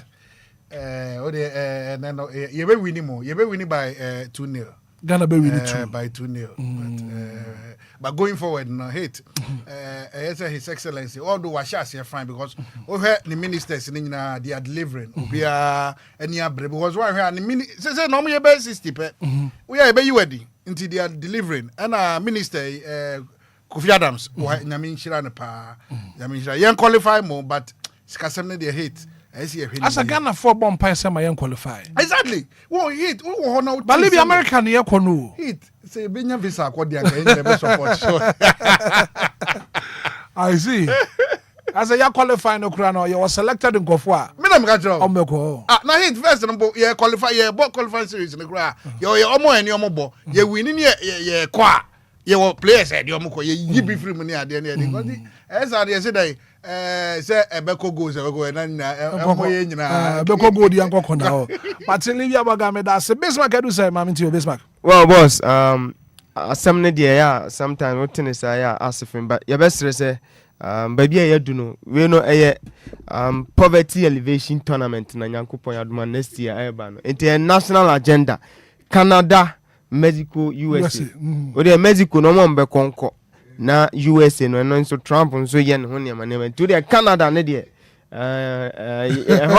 boys be bria target intino and as it stands ye lead the group no by 15 points. Yes, so you to me share Chad na ye ko 18 yes na ye be wie Mali na fe October November games are in Central African Republic in Madagascar be born and they say you pick draw cramp ye bet secure point because they say FIFA abim wama teams na adoso into group stage and answer qualification e bon obi a obe pick first spot bia no automatic qualification was secure and as it stands there are about 12 teams aside host nation so qualify the likes of Argentina, Japan, Australia mo nyina qualifier and me bon person ye di Chad ebe 2 year yan shekra 3-4 the Chad here because my European boys so far mo muntimi share obi a. And I don't see Chad scoring against Ghana. You know, boys boss minim say metimi ma boys no so mbeko fi kesim no ubetimi atwa be 4-0 for Ghana. But one thing I'm scared kakra pitch no because Papa is what man can say we are. So my heading. They bomb by say we are. And I love comment so I am 1 p.m. guys here. We'll join you guys here from 12 years in about 20 and I want man of your phone morning show team no the Enquires we will join the sports team not 1 p.m. no you enjoy game no but you get here for said don't pepe yeah the live commentary Ghana versus Chad about here for so was it your coffee kasi ma yes say Ghana for Chad 0. Inshallah, I say or the emotions because of budget. Bismarck, boss, Libya. But hate, what do say no? About football, ain't cut it in the Edimbo. She says Sudan no winning matches in there. Cut it, no. Congo no there is very difficult. The one Bismarck say you Ghana for. Sudan no Bismarck who dear Bismarck no obey on normal performance almost recent performance any Ghana there no they compare no know who is into no and no such analysis in the sana obey no we had too many performance ni nipa ni ikushia no one who said there Ghana be shen 9 media emfa boss former Blasters team no dey ban Antoine Semenyo ni former Ekita no Bournemouth masa oba ye wa sesen na Ghana Sasa ma wokan emfa wo krum ha boy you kwa wo shego oba wo shebi when was the last time Antoine Semenyo shego ma Ghana just ask yourself and then ye count some performance in the Europe asem ne ye kan nye krum ha o Chad dey say o ka say Chad ne Ghana ko bobo na o ka say Obia hunu bo a me no nya adwen because Chad nye team a sebi Sani ye kan Ghana ni Niger ezuwie na Niger for no dey na o dey o wi asem se me ka o dey na bro ye nya broni no na otu ado na coach team otu ado modern me assistants now all those say ye share there ba e be so say ye ko fikasi mu ye ko say Chad 0 Ghana 4 Chad 0 Ghana 4 and Antoine Semenyo to score we save Benjamin Asari to keep clean sheet. Ghana Chad intimi and share intino. Ghana 4 Chad 0. Boys in from Guso operation. Say so Bosome ne so yanche. Skaka crowd boys no. Eti ko fitela mo wetu. Fitela mo wetu. E don fango bachata nyesa. Entino o say Ghana betumi a share 4. Yes. Chad in shebi. Semenyo to score. Yes, Semenyo to score. Tuwenu nya na di ye mu anase Black Blasta ha ne hia opa o. Ha ne hia opa. Ye di agro na chi. Emphasis on that score line no. So ye bia na. Yes, repetition is for emphasis. Yes. To me repeat no. Baby otonfo boho kwen. E ho hia be pa. Ho ne hia no. And Google na e ba no. Oh wenem. Se we wi ho. E Black Blasta na tie for na se. Na Ghana mpelifo de o machi benya kompo. Michia Silveria na anope so on message will be sending Mrs. here. Kojo message will be sending Mrs. here say Ghana be qualify for America party. There be that. You find your poku ase kwan. Better. Oh yes, me ne ya adwen 100%. Me yen ya adwen be 5000. Kojo che. E Mexico, Canada ni US ne ekono. Black Roba Ghana for say be nya kwanya akọ. Enya say ye kwakeke o. Ene kura your bottom nyabotre sa Mexico ni sense na mo keka na mo fa nto baabi e ba so ameye qualify ko World Cup na mepe ne mum Ghana be boka ene de mo fa nto mutirim kwa ye ko no o ma na be boka me ye ho akire sikase mu but few individuals bi pe ne benya bibi kakra to mbotum ba o ma na nka se be hu na mane bra ko be na match ne wo hu sa de senior man keka kase e be share for no enye no kreda Ghana to me share Chad for ne da wokruma ensi I'm telling you, where see? And then when bibi, ye to me keep clean sheet. One be share bi. What the fancy be nsunka? One be share bi. I say when bibi, you are that from nusra hwase. Chad, or no fa point nya hwe, but obe how. Bona ye ko bona ye den ya Chad be share go ni bi ne. Aside to me keep clean sheet ne. O me ye has ni. And no ye me darling guy, but one be share bi. Semenyo to score. Semenyo mo nyini front share go bia. Ene Ghana mo modem bo aso ani aye 2-1. Because you are not talking as a Ghanaian. I'm talking as a Ghanaian. I have to be objectivity before patriotism. Can Ukraine woman answer? I don't watch him. Objectivity before patriotism. You see, Ghana, your best against Chad, 2-1. Yes, we have been trying to control no. Me say, three cry yenje. I'm telling you guys. Yeah, you go fix him no. Mo hwa mo hu ye try to say. Mo go 2-1 against that. We need them benya. There be go there dia mo benya. Both teams but mo probi ma na she go na. Oh, mo probi ma na she go na. Enya Antwerp me nyoma Jordan be she go ne. To me that's how I foresee. It's enya both teams to score. Jordan ni kudus betumi a she go ama mo ne. And Antwerp me nyoma obetutu mirika won she go bia. And muntwa 2-1. They make no. Na mom, yani malifo no ho. Yani malifo no. Enu de ho nti yanka ho asem. Se etwe ho ya yempam ho dan. Da no. Nya botre boko na child no ntumi nhye no fo. Enya adwuma. No, one nyina ya be join them na fe. Baba, enti bra kobra ye ko no yemfa wodo ma adofo ni ensoro so ye bra so. Na we ekọ ediama Susana eye Bodiwa na Susana Bodiwa ewo Manso Adubia no ena oye NDC women organizer ewo honom na wate Manso agroyesum honom na wote na nadamfo Mr Alhassan Akwa si yenka nche so panasem yipa anti mama ya minhira opi no tire ni mfa nchiro ne birthday no enye so happy birthday go as you Susana Bodiwa we former NDC women organizer Manso Adubia constituency na wote Manso agroyesum honom na wote anti happy birthday yakopon hira no mo awoda no enye sronko na de twatro no ekọ de ma Sister Linda wo Prisia Himan na aboroso ladies no waka ho pa into waka na aboroso ladies and giant association ko no honti Samuel Fuliboaten say yen kan Sister Linda say opanase me yipa nyame hia na woda no wonya ne sronko kura so happy birthday goes to you Sister Linda wo Prisia Himan aboroso ladies and giant association waka ho bi Samuel Fuliboaten no say emfa woda kase we yamfama anopay me koya manka bidia na nye Kofi Ghana versus Chad ya kwande say me hu ne say straight win Ghana but Semenyo to score ne I doubt because and then Semenyo no ebia the performance na your expectations are your expectation no say the performance be good and perfect no I doubt okay Kofi me that say ya cat here for some men that Silver Lady and a Royal Dutch Pharmaceuticals akabom sanse kwasiada ya na woda into why free skin and dental screening into brabe check you with there and was sent kwadwo dakobre hia pa besra Ghana for was sene gu anumo no very important hu pa o very important what was the last time na me busa sem be say u toothbrush how the twitwu sen adi buso me say yanka no kura nkyere Ghana for say ade ba ko ani pentumi nsere mfentu kwan eye wo wedie so okobom okwa Silver Lady Libya fita sa card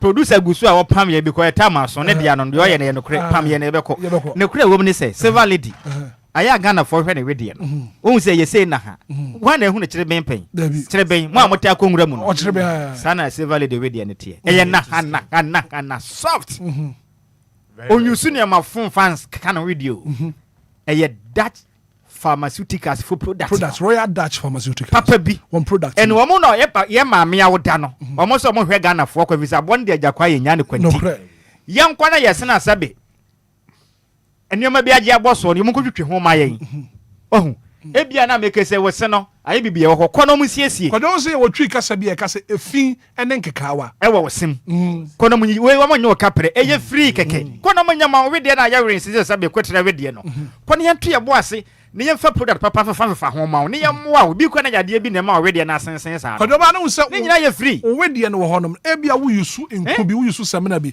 emwa kono ye nche se we na beboa When I am one to Mr. Weddy, free, I mean, I do my Saturday 7 a.m. and upon also, Yenko. It's a free one man, yes, or why you so a friend at the Blacka, at the Blacka Honoma, Franco trading at you, and tell Honoma, Roxy, Bastop, what do Roxy Bastop, what I'll be who said Danny's what 10.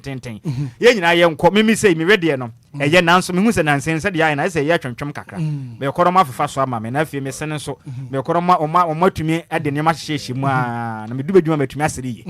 Enjaba o sere na say kiss nti na obezo o say kisi kanukra na edani na me duru be metimi no fa fa hias wo ba adwuma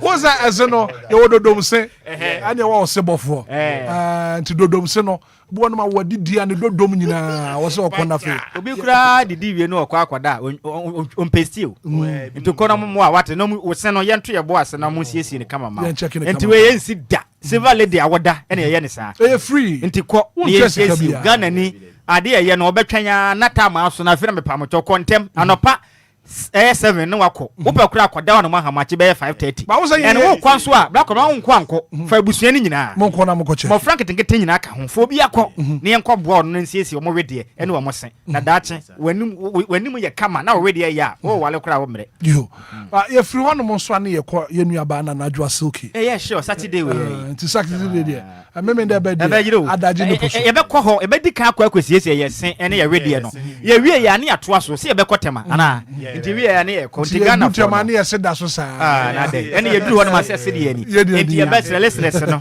moma ye nyina enkoje na najwa silky ye ni modern ba wo bo ne so mpa osum DLFM ni papa na da for me Saturday ye nyina ye nkɔ ne ye nkɔ prepare chiri ye kɔtema ye nkɔ pre wo konso enfasa pan nkɔ enfasa pan nkɔ fansa body ehye obotom enkwere na ye beja ne asala tententen ye be wie no makodi diaba e chire din da bi ye serew yi enti ye fa bibi hye obotom ye kɔ a ne ye mano kakra ne sa body ne ye nte so ka ne bi mano right well thank you so much for being part of the show. The very good act of being a good guest is to know when to say goodbye.